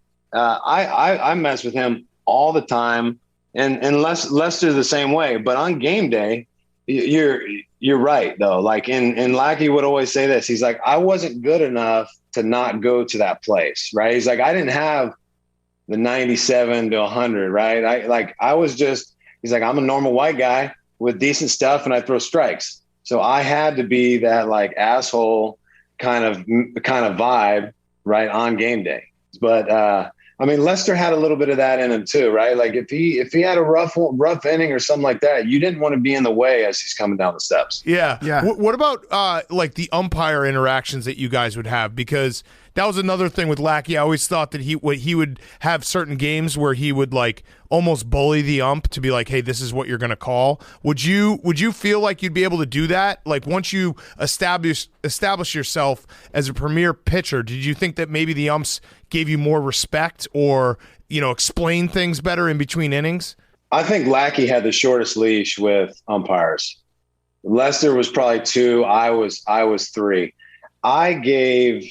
I would typically give the umpire like 2 or 3 before I started chirping at all. Yeah. But I wouldn't say anything. And then when I would like scream at him. Like, just say, hey, like I've given you 3 or 4, like you need to figure it out, and when you would do that, you would notice that the umpires would typically let that slide, right? Because they know when they miss some pitches, right? Like if I understand if the guy's setting up a foot off the plate, you hit the glove, like that's a ball, right? But if I'm in the zone, I'm hitting the glove repetitively and you keep missing the same pitch, then I have to say something, right? And it's not to be disrespectful. It's like, hey, I'm working my ass off out here. This is not easy. Like if I execute in the strike zone, you got to raise the right hand. Like that's kind of what it came down to.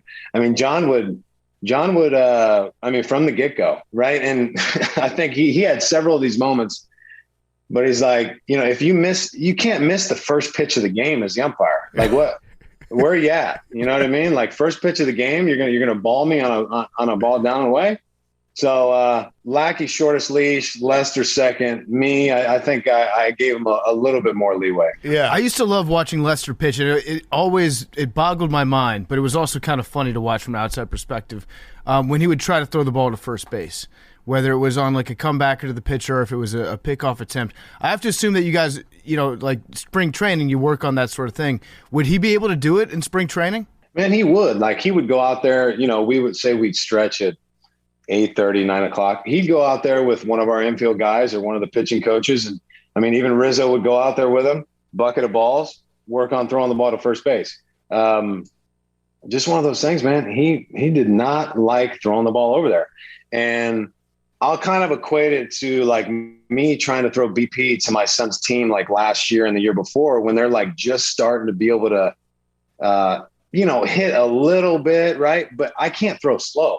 And it's the same thing. Like, dude, just a real quick story. My son's last game of coach pitch, we lost because I struck 5 guys out and I hit 3. So because trying to, and you know what? And the parents on the other team are like, who is this guy? Yeah. Like, why are you letting this coach throw? But it's one of those deals where it's just, we're not used to lobbing the ball. Right. And so it's one of those things. To go back to the little league thing, like you're only pitching to your son's team, and then just to the son's team. Then the dad of the opposing team or whatever is a guy that probably didn't win a Cy Young. No, I don't think so. I don't think he has one. Was there any of the 5 strikeouts that felt good? Because I feel like there's probably one kid that you were like, I don't really like, like that felt good. Like that, I put that pitch perfect. That was a good strikeout. 100%. Now that you mention it, it wasn't even necessarily where the pitch was. Just maybe the kid was like a little shit, Yeah, so just like, cracking the plate. So you get 5 pitches, right? So whatever the result is, like, okay, all right, okay, that's 3 pitches. I get 2 more. Jesus, throw one of these down the middle so the kid can hit it. No, I missed. Okay, this is the last pitch. This is a lot of pressure. There's a lot of people watching. And I hit him. Like, oh my God. All right. Well, you know what? That's it. And when you get hit, you don't get to go to first. Like you just go back to the dugout. So it's even worse. That's so fucking funny. That's messed up. Oh yeah. So like, and look, love Lester to death. Yeah. One of my guys. I don't understand why more people didn't steal off of him. I know. Mm-hmm. It was kind of like out of respect. Sometimes they would take like 10, 15-foot leads knowing that there was nothing. My favorite thing that he ever did, you remember when he like threw his entire glove to first base? Yeah. He didn't want to throw the ball. The ball was actually stuck in his web on that one. Yeah. But then he did have he picked a guy off at least once or twice where he just bounced it to first. And I think it was against the Cardinals. It might have been like Tommy Pham leading off or something like that. But yeah, I mean, guys sometimes have that. I've seen it with people in the past that just physically can't do it unless they're throwing it at max effort. That's incredible. So, all right, so I'm going to do my Chris Farley thing because obviously I was a huge fan. I was at a bunch of these games because I had season tickets. But so for people who don't know the context here, Jake had a stretch, a 5-month stretch from 2015 to 2016. I looked it back up, and I was like, even looking it back up, even though I lived it, I was like, holy fuck. You went 26-1 in 28 starts. You had the only loss that you had was when the Cubs got no hit for the first time in 50 years. Literally the only time that Jake Arrieta lost a game was because the Cubs got no hit in first time in 50 years. You had 2 no-hitters in that stretch. You had 162 and a third innings pitched, 26 earned runs, and 200 strikeouts. I like that for my money. I remember like going to the one memory I have that's very vivid is the 20th win that season in 2015 against the Brewers when you pitched 9 innings shutout. And it was like this feeling that every time you started, it was a legitimate question, will he get a no-hitter? And I have to ask, like, was that just the coolest feeling in the world to get up there being like, I know there is nothing these guys can do to touch me? That was the mindset. And it was, yeah, I mean, the best part about that is what I was able to, because we were progressing to becoming, that World Series contending team, right? And when I got there in 13, it was still just like a team full of, some 1-year deal guys, young players, the revolving door. 14, I think I had like a 2.4, 2.5 ERA. I had a real nice season. And then we had some draft picks that were ready in 15. We signed Lester. Then it was like, holy shit. Like we got Schwarber. We had Addison Russell. We had Chris Bryant. We had Javi. It's like, damn, and they're all ready to go now. That's one of the rarities of it, and you give Theo credit and the rest of the front office for drafting so damn well to get this group of guys ready at the same time, right? Crazy. But yeah, man, like the delivery was on point. The health obviously was paramount, right? Just being able to go out there every 5 days. And every time I went out there, it just led to more confidence. Like each and every time I went out there, like you said, I expected to get 27 outs, or I expected to at least be in the 8th inning, right? With the team having the lead, and a lot of it was a blur. And I think that's because I was only focused on my next start. Right. And then once that start was passed, doesn't matter anymore. Now we got to do this. Right. And I wanted so bad to be a part of the group of guys that erased that 108-year, drought. We all did. Right. And all being able to provide something unique to that team. And this is something I mentioned in the podcast I just did. We had the same starting 5 all year. Like how many times has that ever happened? Right. Like I'm sure it's probably happened maybe like decades ago, but can you remember back to another team that had the same starting 5 from the end of spring training to throughout the World Series? Yeah, it was crazy. It was the whole thing, the ride, and like you said, the 14 season led into the 15 season. I don't know if you remember this moment. I've told it before, but I was lucky enough to hang out with you guys during that. After you guys had clinched, we were at Country Club. And it was before the Pirates wild card game, and I was like, I'm kind of nervous. And you looked me dead in the eye, and you're like, we're winning that game. And then you went out and pitched 9-inning shutout. And that was like how locked in you were. You looked me – I was so scared when you looked me in my eyes. I was like, you had a glass of wine, and you're just like, we're winning that game. I'm not – we're winning that game. And so that's a fun story too, man, and it kind of goes a little bit further. So we're on the flight to Pittsburgh, and, there's – guys are nervous. I know I'm pitching the game, and me and Dex start talking, and he's like, it's a big game and the nerves are kind of there. And I told him, I said, get me one run, right? That's all I said. I said, you give me one run, we win the game. And kind of same thing that I told you, I'm kind of walking up and down, the rows of the plane. I think I had a beer in my hand and just telling everybody the same thing, because I knew people were nervous, right? Like, no, I got you. We get one run, the game's over. And sure enough, Schwarber goes out there and hits a leadoff homer. Yeah. Right. Like, and then Dex came up to me and I go, hey, that's it. It's game. Mm-hmm. Game's over. And Schwarber I've heard the story that Schwarber went in the tunnel after he hit that home run and just screamed to himself, "Suck my dick, Pittsburgh." And he does that. That's his thing, man. And he did the same thing. One of those games in Cleveland, right? Like he's just screaming it on first base, right? That's and it would have been awesome to have that same group forever in Chicago. But I mean, how do you not love Schwarber? And I tell the boys in Philly, like a lot of like Miles Teller is a good friend of mine.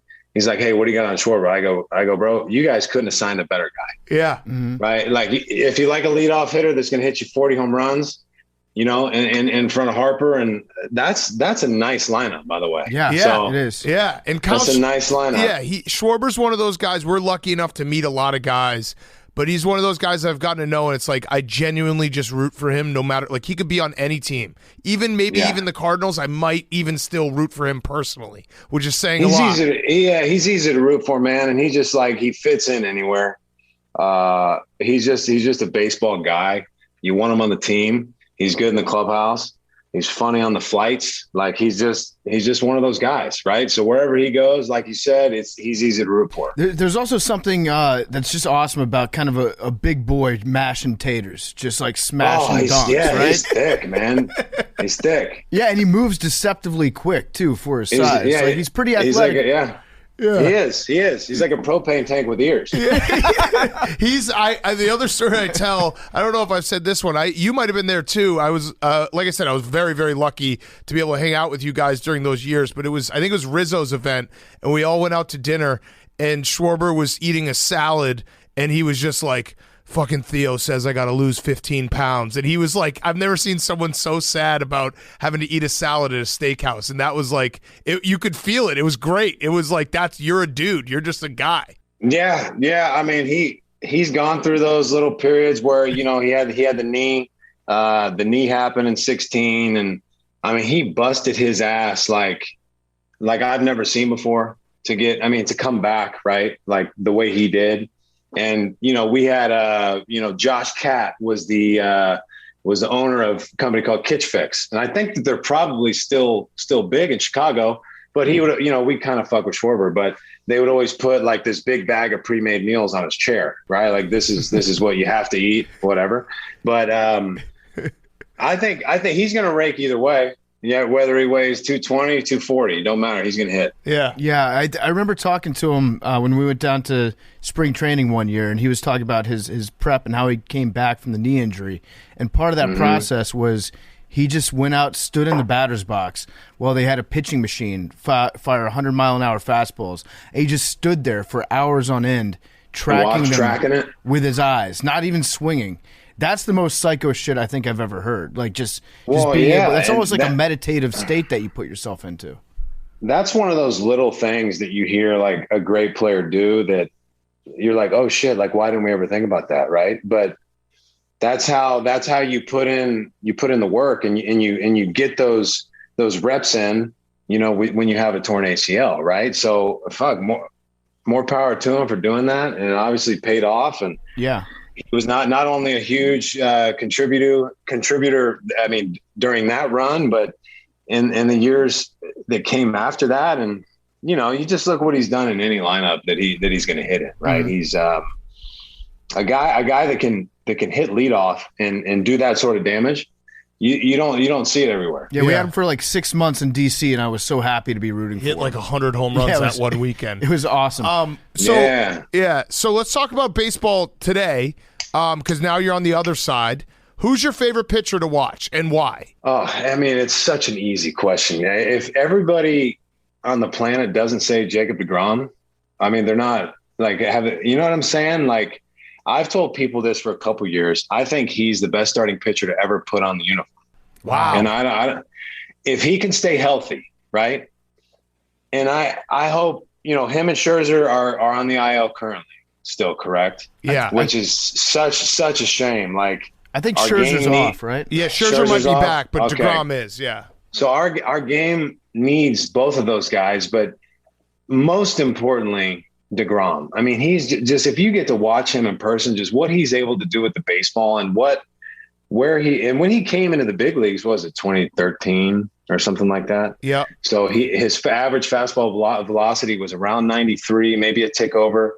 It's gone steadily up since then, and now he's sitting 99, like averaging. Like, it's just it blows you away to see what he can do as a starting pitcher. So I think he's in his own league, right? And I hope he stays healthy for another 15 years, because if he can do that, I think he'll be the best ever do. Yeah. I saw him live last year. I bet the over on the game, and I think that was the game where we went out there and struck out like 16 people against the Nationals. It was the most dominating performance I've ever seen from a pitcher. It's absurd. At some point halfway through, I said, you know what, fuck it, I'm here to applaud greatness, and it was awesome to see. It's a thing of beauty, man. I mean, to watch a starting pitcher not only command the baseball, have the mound presence, but to do it at that type of velocity, right? I mean, he throws 98 to 102, and what the catcher's glove, it's like it's there at 102, which is just a wild thing to witness in person, and to watch him do it for 100 and something pitches, and to also hear that now that his mechanics are as refined as they've ever been, like, that's a scary proposition. So look, I wish him all the health. I hope he gets back out there as soon as possible, because, man, I love seeing it. We're going to get back to Jake Arrieta in a second. Before we do, HelloFresh is here to tell you about their pre-proportioned ingredients to your door so you can get convenience without skimping on quality. Skip the trip to the grocery store and don't waste money on excess food. If you found yourself in a new workout program, maybe you're working out every day, letting your friends and family know that you've just completed another workout, you're looking for nutritious, fast, easy-to-use meals that will give you all the protein that you need, and they're delicious. That's the thing about HelloFresh. It's not just a normal meal delivery service, food prep service. It's actually good food. You can pick your favorites from 50 different weekly options and skip weeks when you need to. So they're very flexible. You can change your delivery date. You can update your preferences all in the HelloFresh app. I use HelloFresh. It is delicious food. They've got pasta primavera. They've got salmon limon. They've got all kinds of gourmet meals, and they're easy to prep as well. You can add proteins to the veggie meals. You can swap out one protein or side for another. You can customize everything, and you can upgrade. So you get more choices, more variety, more meals truly tailored to you. HelloFresh will save you time, save you money, and make things very easy, very fast. Plus, cooking can be a great way to unwind at the end of the day, and their cooking is quick enough where it's not going to take up your entire evening. Go to HelloFresh.com/PMT16.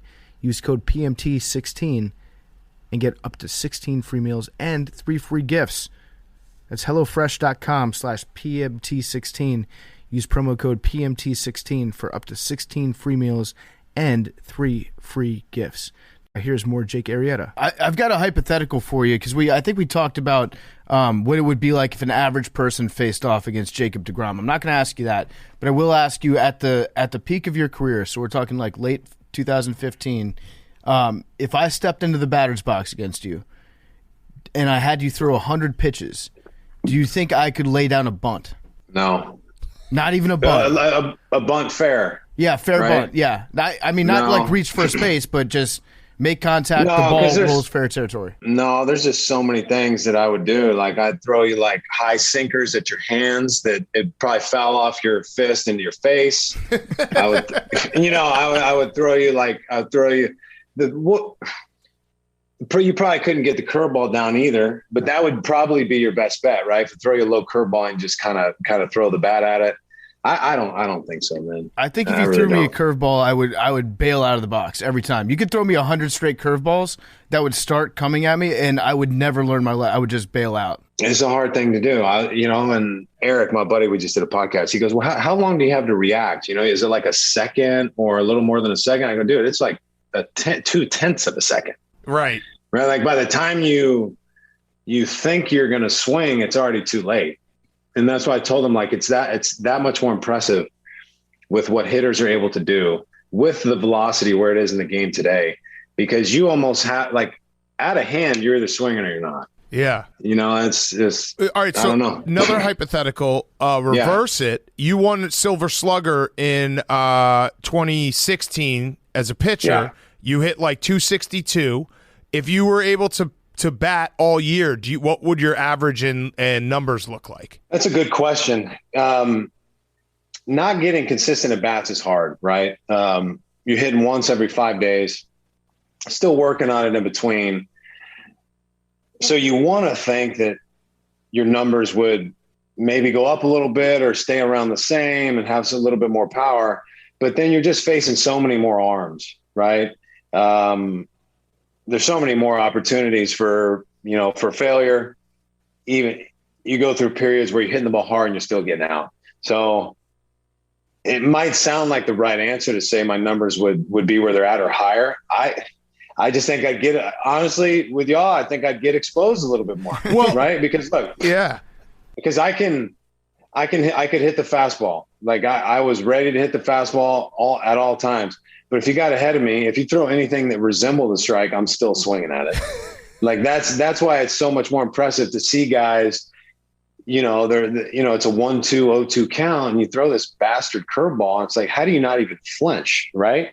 So I'm pretty sure the numbers would have gone down in a full season. So from a pitcher's perspective, like, and could you feel it when you're in the batter's box? Would the pitcher take a little off, like take a rest almost when the pitcher position comes up in the NL? Because I always felt like that would be when a lot of the hits happen, where it's like, oh, maybe they're not, throwing their absolute best stuff. They're taking not a break, but it's a different mentality than going up against Mike Trout when you're going up against a pitcher. Would you feel that happen from time to time? With certain guys, and from experience, 90% of the pitchers that step in the box, it's like, all right, I'm throwing a four seam right down the middle, right? Right. But when you have you have Adam Wainwright, you have DeGrom, you have Syndergaard, you have Scherzer, you have Greinke, you have Bumgarner. When you have certain guys, you just know the guys that can swing it, right?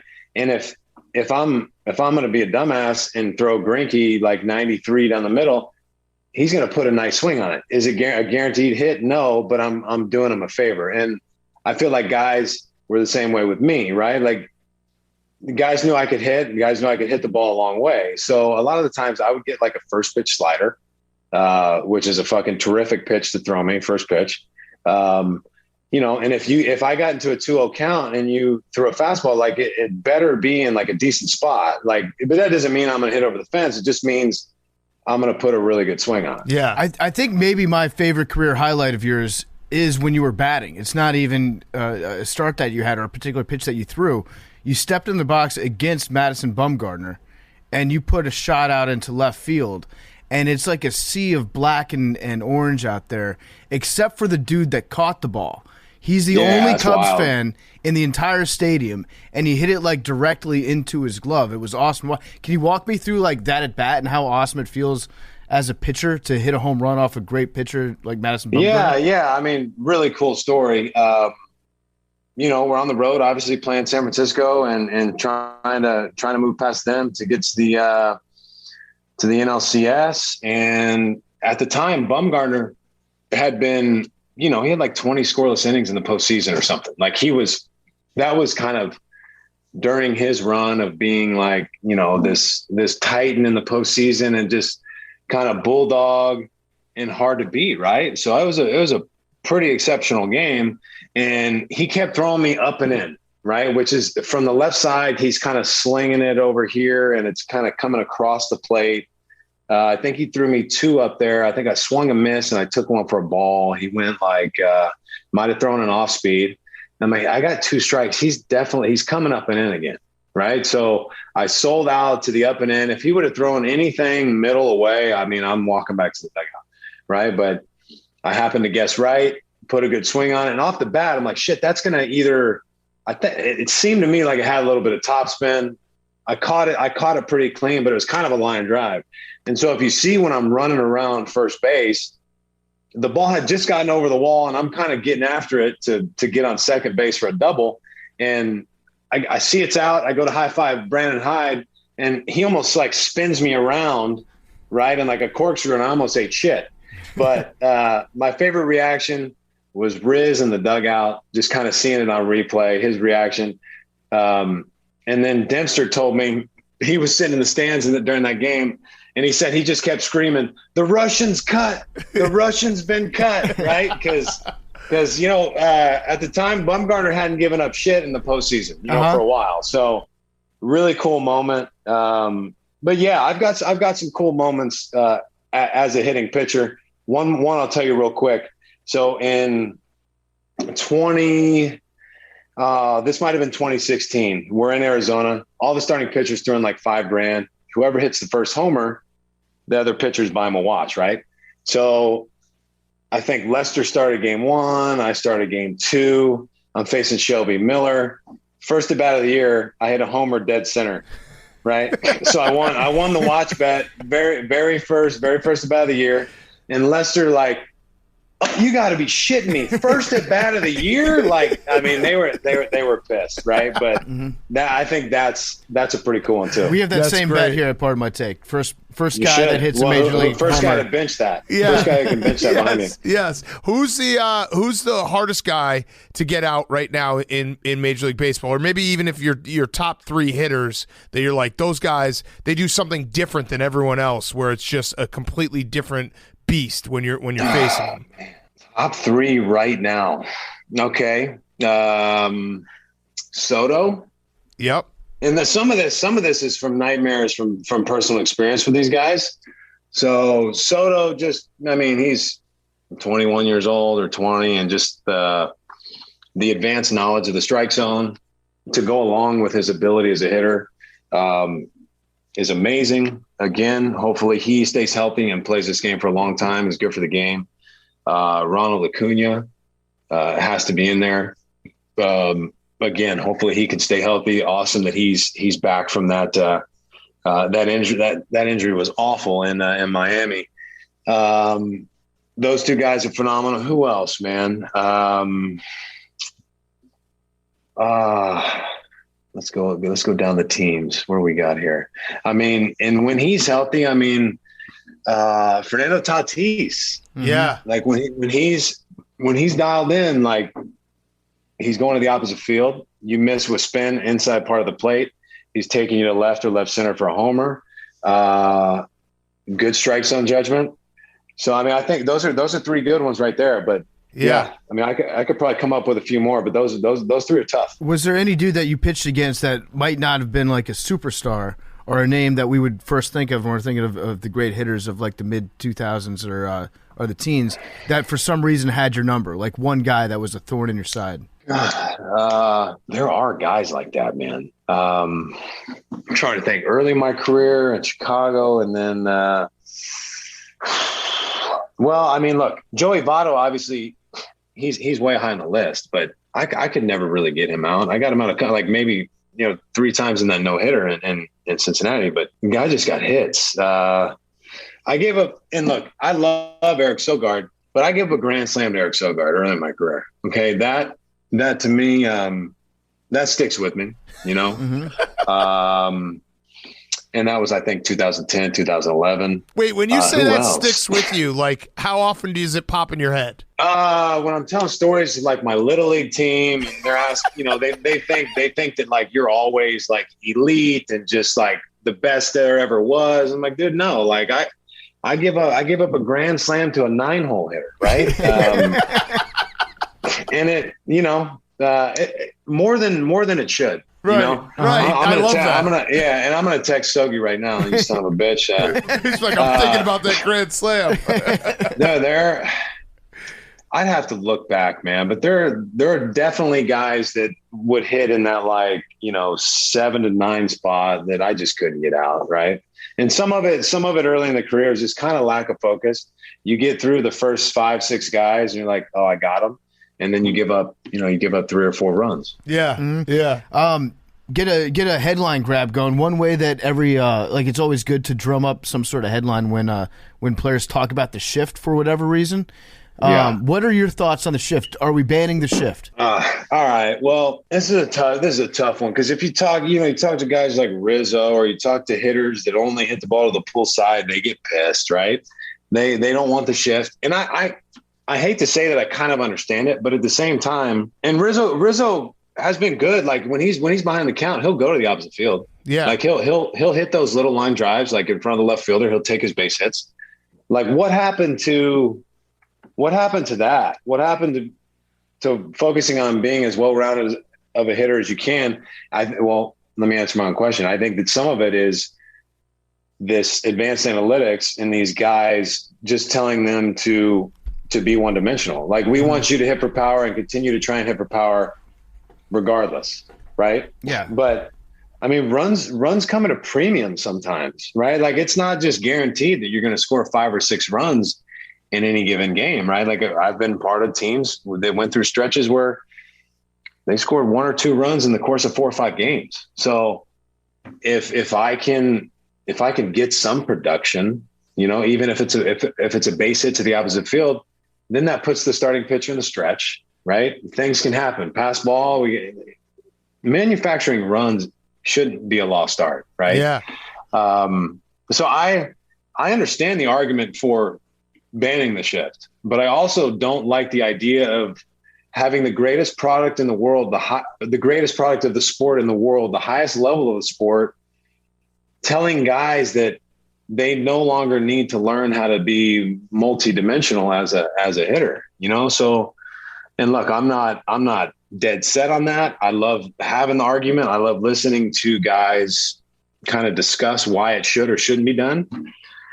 And but I don't love it. Yeah, I don't love the shift being banned. I really don't. What do you think? What do you guys think? I agree with you. Like, beat the shift. Yeah. Beat the shift. Lay down a bunt. Yeah, I remember Why not? Rizzo once laid down a bunt to that side, and it's like, and like you said, if you can beat the shift with an easy single to the opposite field, then you can't shift the next batter. You know what I mean? With a guy on base, so everything kind of changes. So I'm with you. I think that it's gamesmanship, and guys should learn how to beat the shift, and then they won't shift, because that's the thing, is all these things are numbers based, and as soon as a guy can prove that he can hit it the other way, they won't shift him.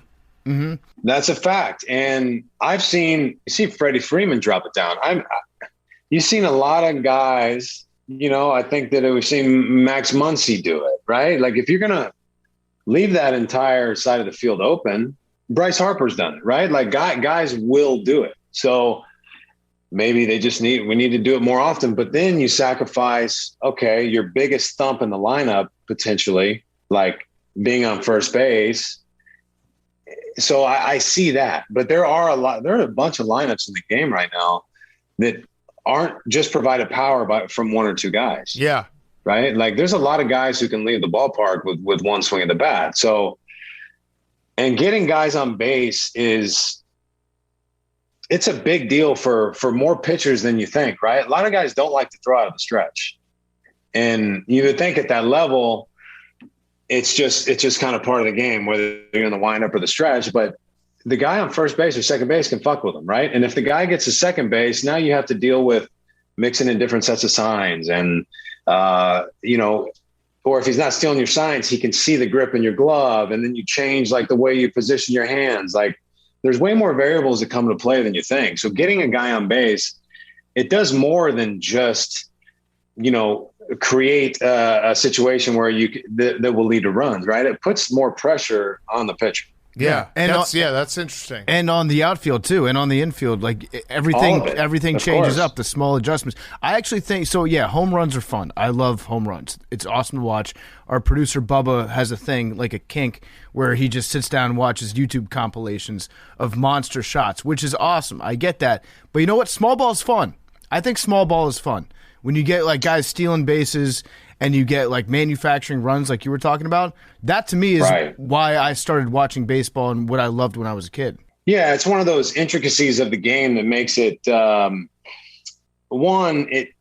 it requires like another level of knowledge to understand that, right? Like if you're just like a common fan of the game, like, yeah, you expect to see home runs and you expect to see 100 miles an hour and all that stuff. But like if you really love the game, you understand like the complexity of it and you appreciate the complexity of it, right? Like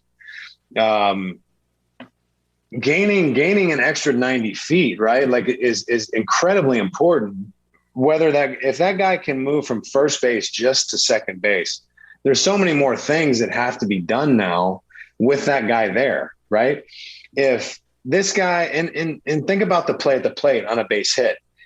If as a pitcher, if I can't keep this guy somewhat close to the bag, right? If I allow his lead just to get a little bit too far out there, that's the difference between him being safer out at the plate, right? So there's so many things that have to happen. And especially if you have a young pitcher on the mound, you want to expose that, right? Whether he has, a great demeanor or mound presence or not, like things speed up when guys get on base. Yeah. So that's something that, can't go overlooked. Yeah. All right. So this has been awesome, Jake. We appreciate it. I had one last question. It's the rowback question. You take 20% off your first purchase with the code TAKE at RHOBACK.com. 20% off your first purchase. Rowback question. So you played in Major League Baseball for a very long time. Can you give me the top 3 cities that the team would be most excited to go visit? Top 3 cities that you'd be like, whether it be the actual field, maybe the clubhouse or the actual city in terms of eating options. What are the top 3 that everyone was? And also, side question, did you believe that there were ghosts in the Pfister Hotel in Milwaukee? I never saw one. We actually had a ghost hunter find them. We stayed in there. Okay. Yeah. Oh, with that show, those guys from that show? No, we just hired someone. It was on Craigslist. Okay. I just remember VJ, who obviously very well, used to say that like shout out to VJ. Shout out VJ, the man. He said that like half the Cubs wouldn't stay there. Man, I like if there are ghosts, like I want to see them. Yes. I'd like to see it. You know what? I think the whole deal with the Pfister was the wallpaper was so shitty and old that when you stay in stay in a place like that, the wallpaper makes you think. It reminds you of like old horror movies from the 70s. No doubt, 100%. And you know what? The Vinoy in Tampa is kind of got a similar vibe, right? Oh, okay. I don't know if you guys have been there. Yeah, so we would stay there when we play the Rays. So good question. Great question. Maybe not necessarily in any particular order. Obviously, Chicago's number 1. Let's be honest. You guys are familiar with that city. I love San Francisco. It's kind of gotten a little weird, over the past couple of years. But I mean, the food, the people watching, being close to the water. A good friend of mine, Mark Bright, owns a restaurant called Angler that is right there off of the water, not far from the ballpark. It's a must go. Last time I was there, it was me, Rizzo, Tommy LaStella, and Ian Happ, and we had like this 20-pound, huge crab, right? And they tell me, I'm like, hey, well, how much is that? They're like, I think this crab is probably like $200. I'm like, all right, yeah, great. And then the bill comes, it's like a $500 crab. I mean, if you're off by, and it was fine, we still loved it. But off by $300, that's a lot. That's a lot. I mean, whatever. But San Fran's cool. I love the ballpark, and just walking around early, being kind of elevated in the stands and looking out at the bay. Really cool place. I haven't been to Toronto in quite a while, but I've always loved that city. Yep. The ballpark is just that, but I mean, the city's great, especially if you're there kind of in the late spring. The golf is phenomenal. Staying down near the water. I think it's Harbor 60 is the name of the restaurant. One of the best in the world. Number 3, let's see. And look, I'm not a giant fan of New York, but I love to go for 3 or 4 day stretches. Yeah, it's the perfect city to do that. Man. I love to go there for 3 or 4 days. I like to bounce around, grab a coffee, grab a juice, and just go for a walk, man. Whether it's through Central Park or going down to Soho. you can spend a lot of money there, which is fine. And I love playing in Citi Field. Obviously, Yankee Stadium is great. So those three are great. Those are good answers. Mm-hmm. Those are good answers. Well, we really appreciate you coming on, and also a special thank you. I know you probably, it was like a blip for you, but when you decided in 2015 that the shirt that I made, the We Are Good shirt, was going to be your warm-up shirt for every single game, that was huge. That was huge. And then there was a day where I was out in the bleachers because I had season tickets in the bleachers, and I think there was probably 70% of the bleachers was wearing that shirt, and I think Ricketts looked at it and was like, wait, what the fuck? And tried to sue us because he's like, you can't sell that. I was like, yeah, that probably makes sense. We probably shouldn't sell it. Well, I don't know. I think you should really just maybe take the if you got to get rid of the Cubs logo, maybe you should bring that back. That's a great shirt. It was, and you wore it every single I think I only sent you one. But you just wore it every day. Yeah, every day. I cut it to a V-neck, big V-neck guy, sleeves off. I mean, when I got to the field, shorts, sliders on, and the We Are Good shirt. Yeah, every day. It was the best. You would do push-ups before games, right, to get yourself warmed up? It's just one of those. Yeah. Well, that didn't get me warmed up. It was just kind of one of those last things that I would do before I would start playing catch. I mean, because the warm up was happening 2 hours before the game. That was just that was a little showmanship for the fans. Yeah, that's what I figured. I was like, I don't think that doing shups on the field really gets you an extra tick or two on the bus. Yeah, if that was my only warm up, just 6 push-ups. Yeah. I am also, I don't want to bring up bad memories, but I also am convinced the 2015 NLCS, if you had worn sleeves, it would have gone differently. You were sleeveless. That was one of the coldest baseball games I've ever been to. Well, and you were just fortunately, badass with no sleeves. Well, look, if anyone can do it, it's a starting pitcher because you're out there, you're moving, right? Every pitch, right? So you're max effort or exerting effort, 10, 12 seconds, you're doing it again. In between innings, you go on there, you throw your jacket on, whatever. I've never liked the sleeve. It just would always screw with me. And then guys that could wear those old school baggy sleeves that would come up over your hand. Yeah. Like psychopaths. So I would lather some Red Hot or whatever. And it was tank top and then jersey. That's just. And it was no joke, 40 degrees with a 15-mile-an-hour wind. Well, what was colder? Layers. Yeah. Yeah. What was colder was game 2 in Cleveland. Yeah. Yeah. That was unbelievably cold, you know? But yeah, that's just kind of my deal. I hated sleeves, man. So I try to stay as warm as I could so I could go out there in no sleeves. And you were never a guy that would put on, I always love it when pitchers would put on the warm-up jacket when they get on base. It's we're not even going to try to run here. I absolutely hated it. Really, that I've always been against. I just think it's such a bad luck, It's are you? Yeah. Well, hey, I can't take anything away from Greg, right? He's unbelievable, but cut it out with the jackets. Yeah, I love it. I kind of love it in a weird way where a pitcher gets on base and they're like, I really don't want to be here right now. I'd much rather be in the dugout. Yeah. Yeah, well, I understand not wanting to run the bases. That's especially if you say you're on first base and it's a full count. There's 6 foul balls in a row, right? You got to take off, you got to come back, you got to take off.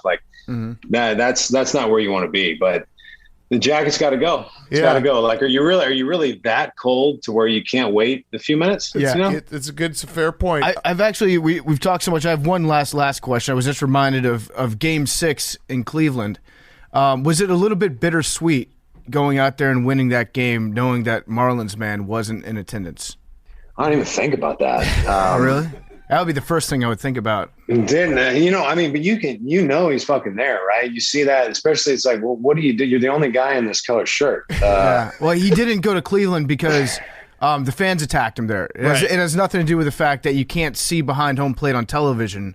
It's just he didn't like the people there, so he didn't show up. We were told hey, when you leave the field or your family and friends leave the field, tell them to not have their Cubs gear on, which So Marlins man was right. Yeah. Marlins man was right. Well, especially if you're in a damn construction shirt, you can see that from anywhere. Yep. Yeah. So it takes sketchy, but hey, I love Cleveland. I've had a blast there. And it's funny when I get the question, hey, early in my career, what cities do you not like?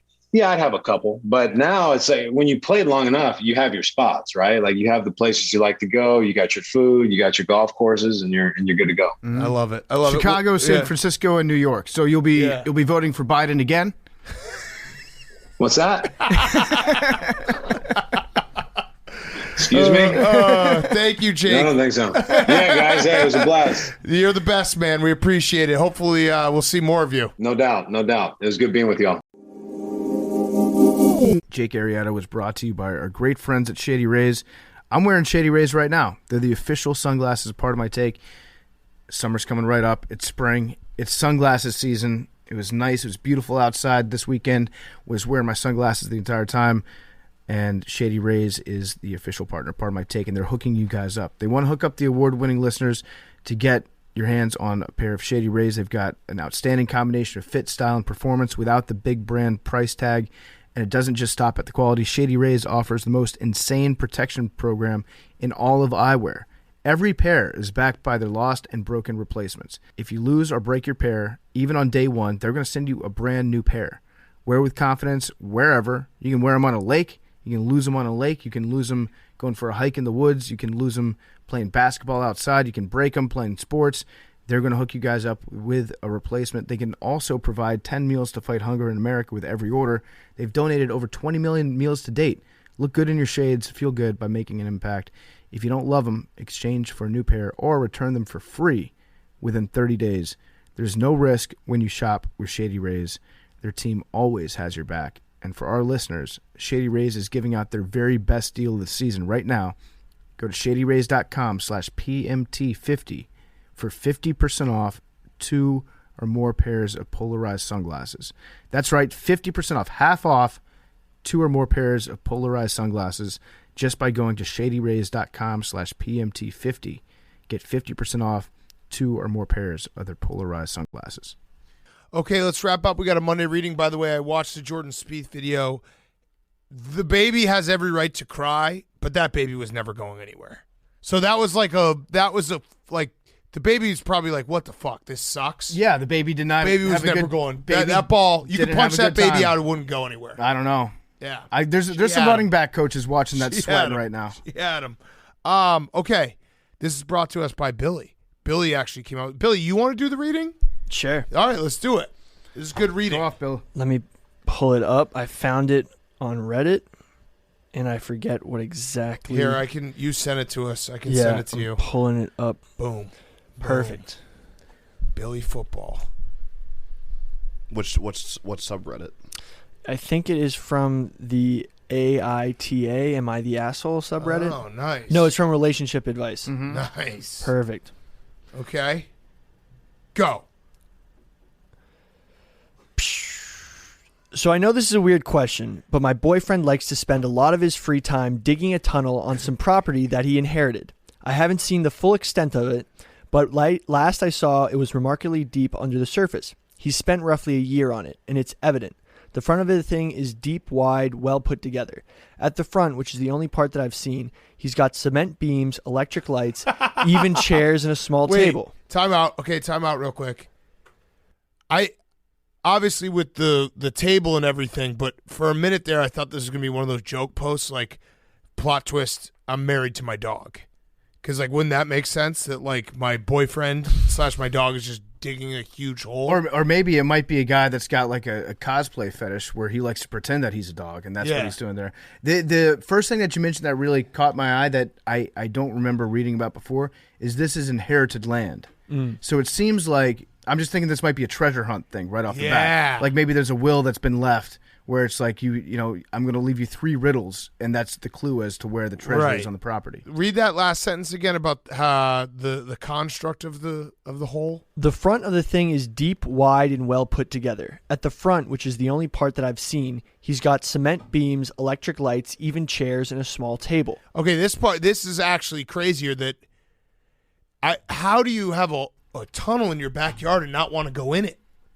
That she hasn't visited. Correct. Because I don't think he lets her in. Okay. I feel like this is like this is a literal man cave. I'd like to go visit this. Okay. Yeah. I haven't gone into it, but it looked like the quality severely dropped as the tunnel went further. Well, duh. That's get tired. how a tunnel works. Yeah. Yeah, you want to make it look nice on the outside. Yeah, you think like a coal miner? You think it's a fucking luxury bedroom at the bottom of that hole? Mostly becoming open dirt with some wood beams holding it up. My biggest concern is his safety. Yep. I'm really worried that he's going to dig too deep and it'll collapse on him or something. Okay, she's ride or die. Because like her biggest concern is not, hey, my boyfriend just keeps going out every day and digging a tunnel. She just wants him to not get come hurt. back Yeah. every day after he's done digging the giant tunnel. Yeah, like have fun with your little tunnel. Just don't get Her hurt. tunnel project. It sounds like they need to have a conversation. Like all this seems like it could be solved with her just being a normal, supportive spouse and being like, "Hey, what's the deal with the hole? Yeah. Can you just walk me through it real Yeah, quick? are we getting some treasure? Because I'm in. Yeah, what's your motivation here?" Approach it that way. Okay. I've tried voicing this concern to him, but he just laughs it off and assures me that he'll be fine. Aside from safety concerns, That is no. No.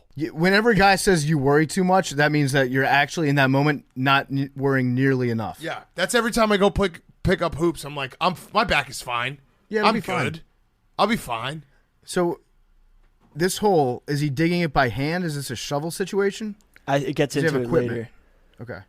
Aside from safety concerns, there's also the fact that he doesn't really have a social life because of this thing. Yeah, he does. He's digging the hole. And also, he probably has bros helping him out with it. yeah, she clearly hasn't seen Field of Dreams. Like, if you build it, they will come. If you one day are like, hey guys, want to check out my like mile-long tunnel? It's like that video if you've seen the TikTok of the dudes just digging a hole at the beach, and then within like 5 minutes, other dudes just Correct. stop by and they start digging. Yes. If a guy if any of you, and obviously New York City is a little different, but if any of you at any point in your life were like, hey, I've been working on this tunnel for a year, you want to come check it out? The answer is yes. No matter what. Guys love holes. Yes.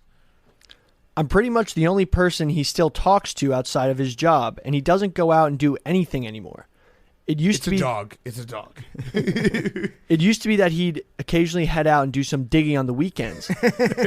But now he spends almost all of his free time out there. He still comes home, but he barely spends any time with me, and I know that he isn't doing anything but digging that damn hole in the ground. This can't be good for his mental health, but I don't know how to convince him to stop. He's always really happy when he comes back from digging, which is why I haven't seriously tried to stop him before. I think it's great for his mental health. Yeah, it sounds like he's getting rid of all of his stress and negative energy in a productive manner on his construction project. Also, just the idea of having like a task that you have to complete and just throwing yourself into it, that's good. I also think that as men, when we're growing up, we're told that our lives will have so many adventures in them. Oh, I thought you were going to say we're told that you can't actually dig to China. No, well, I was told. Maybe he's trying to find the devil. Maybe he's just digging until he finds Satan so he can kill him. Yeah. But I think that like as we're growing up, at least I was under the belief and the assumption that I would have just nonstop adventures. Like you discover something and then you go on a treasure hunt, or like we're told through cartoons and movies. And I think that guys just need adventures sometimes. And it sounds like he's found his adventure, which is we should be applauding this and I kind of want encouraging. to help him. Yeah. Wait, does he drop a location? Going on. Obviously, I don't think he's insane, but I hadn't considered. I had to swipe left to the new one and find my place. Obviously, I don't think he's insane, but I hadn't considered the mental health aspect of this, and I just don't know what to do. TLDR, boyfriend spends all of his time digging a tunnel, and I'm worried for both his physical and mental health. Physical, no. Well, I guess the tunnel collapsing, yeah, I guess that would be whatever. Throw that aside. It sounds like he's actually reinforcing it pretty well. I think this guy is a genius. Like what do most people complain about these days? Like 2022, everyone's on social media, everyone's living their life online, everyone's looking at a screen. This guy's found a way to beat all of that by just building a never-ending tunnel. It sounds like something that would happen on South Park. Like this guy sounds like Randy Marsh. Actually. Yeah. I could see an episode of Randy just decides to dig a giant tunnel in his backyard. Or now this just popped in my head. This could also be Elon Musk. Isn't he a big tunnel guy? He's a big tunnel guy, yeah. And he just never completes them? Yeah, he was digging that one to Halsey's house for a while. Yeah. So maybe it is. Could be Elon Musk. And this could be written by Halsey. Yeah. No, she's too busy watching the playoffs. She's a big NBA. By the way, She was firing off tweets. she's very funny on Yes. Twitter when she's talking about basketball. Yes. It's the old meme of like guys will literally dig a giant hole in their backyard for years at a time instead of going to therapy. Yes. It sounds like this is his stress relief right here. It sounds like I would be more concerned if he just stopped digging the hole all of a sudden, because then he's got all that pent up hole aggression and nowhere to take it out on. So looking in the comments, one of the biggest remarks were that the greatest danger would be hitting pockets of natural gas. Yep. So if the tunnel doesn't collapse, he could hit some gases that would knock him out. Sounds get a like canary. he's in an area though that natural gas, but then Natural they could gas. be rich. That True. could be the rest of their lives. If he dies, then guess what? It means that he's probably found a tremendous source of energy. Yeah, right. He's fracking. I understand that concern, but that's why they used to have actual canaries they'd keep down there in coal Right. mines. So the canary dies, and they're like, "Fuck, I got to split. This bird's dead." So that's what she's got to do. Is she's Buy got him to buy a bird. Buy Yeah. him a bird. Problem solved. Also, I want to go help this guy. Like if I we do could too. figure out a way to find this guy, pardon my take, road trip. Yeah. Absolutely there. I also think like this could be a long, elaborate, just like suey thing that he's doing, where he's just like, "I'm gonna dig this hole until I die." He's building himself a tomb. Yeah, just death by hole. Have you guys ever seen Lovely Bones? No. Nope. Well, there's a dude who dug a hole and he did bad things in it. Whoa. Oh, you think he's got Like bodies. Buffalo Bill kind of shit. he's got hose down there? He's got, yeah. Yeah. Well, all right. So if that's the case, then cancel the road trip. no. Let's go on an adventure. Yeah, no. If we Yeah, found adventure. it, we were the ones who. Then we're bring heroes. dog. Yeah. No, one of us would have to stay back in the car. That's all we got to do. Jake. Yeah, Jake. And then if we don't come back, then just call the cops. Save the children. Like Yeah. this could be us, like actually saving maybe hundreds of lives, or This or guy's us having a awesome. great time. This guy's awesome. I just want to at least talk to him. Let's get him on the podcast. Dude, he's got a table with chairs, so you could definitely like play some drinking games on it. He's So- building a bunker. So yeah, what does he have the multiple chairs there for? It sounds like he's already having dudes over. Yeah, when his to friends help with the show hole. up. Yeah. He knows that eventually this will be the biggest attraction in his town. This honestly sounds awesome. Yeah, like I'm in. I'm thinking of being a kid going out in the backyard and just digging, finding rocks and shit. Yeah. that was maybe the best time I've ever had in my life. I would Yes. love to dig a hole right now. Every day. He's like, let's go dig the hole. Also, don't need a gym membership. Fucking digging a hole is hard work. It's a great workout. Yeah. There's no better tasting drink than like an ice cold lemonade after you've been digging a hole. Little dirt under your fingernails. We're in. We're in. Jake, what are your thoughts on Holgate? If I see a hole, just going down in there won't help much. Yeah. Just like stay away. You're not a hole Stay guy, away. Yeah. not a caveman. Any holes Yeah. Can't get worse. in the hole? It could get better. What Yeah. if there's gold? Then there's gold. Yeah. Feels Yeah. good. What if we're being bombed? True. You raise good points. What if there's a tornado? Yeah, what if this is a shelter he's building? This reminds me of the song that Billy was playing right before we Greyhound? he attempted the 72-ounce steak challenge, which is called, the song's just called Diggy Diggy Hole. And Billy, we were driving down the street in like no, it was in Arizona, because Billy was like, "Hey, do you want to hear a Viking metal song about digging a hole?" I was like, "Fuck yeah, Put it at the end of the show. yeah, toss it on here, Diggy Yeah. Diggy Hole." Diggy diggy hole. It's actually hilarious. It's by this Italian band that dresses up as gnomes, and they just sing about like digging a hole, and Yeah. they like perform as gnomes. Okay. Not gnomes, I'm in. dwarves. Well, then put it on. Yeah, put it at the end of Yeah. the show. And please, someone, if anyone is listening to this and knows Hole Guy and wants to reach out, we'd love to have him on the show. And then go visit his hole. And help him Yes. with his mission. Yes. All right, numbers. 5. Give me a 6. 37. First tennis player ever on Wednesday's show, 70 minus 1. 22. 25. None of us have gotten it in a long time. 37. Say that again. Due. You've never gotten it. 3 out of play. Come down. 63. You've never gotten it, Hank? Second time. You've we've gone all over gotten it this. except Hank? I didn't know that. You definitely had it before, Hank. We talked about this like a week ago. But sure. That's like the worst streak ever.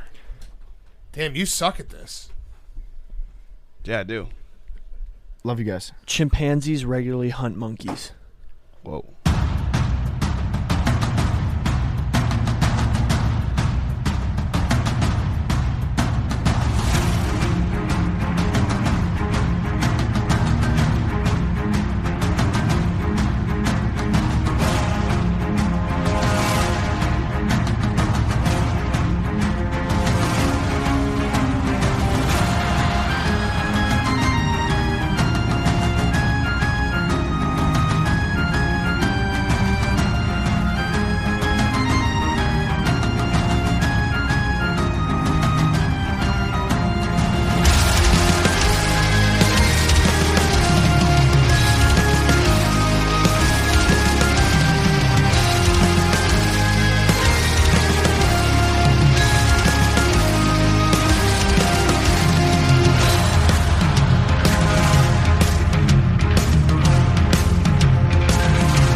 will not reach the snow.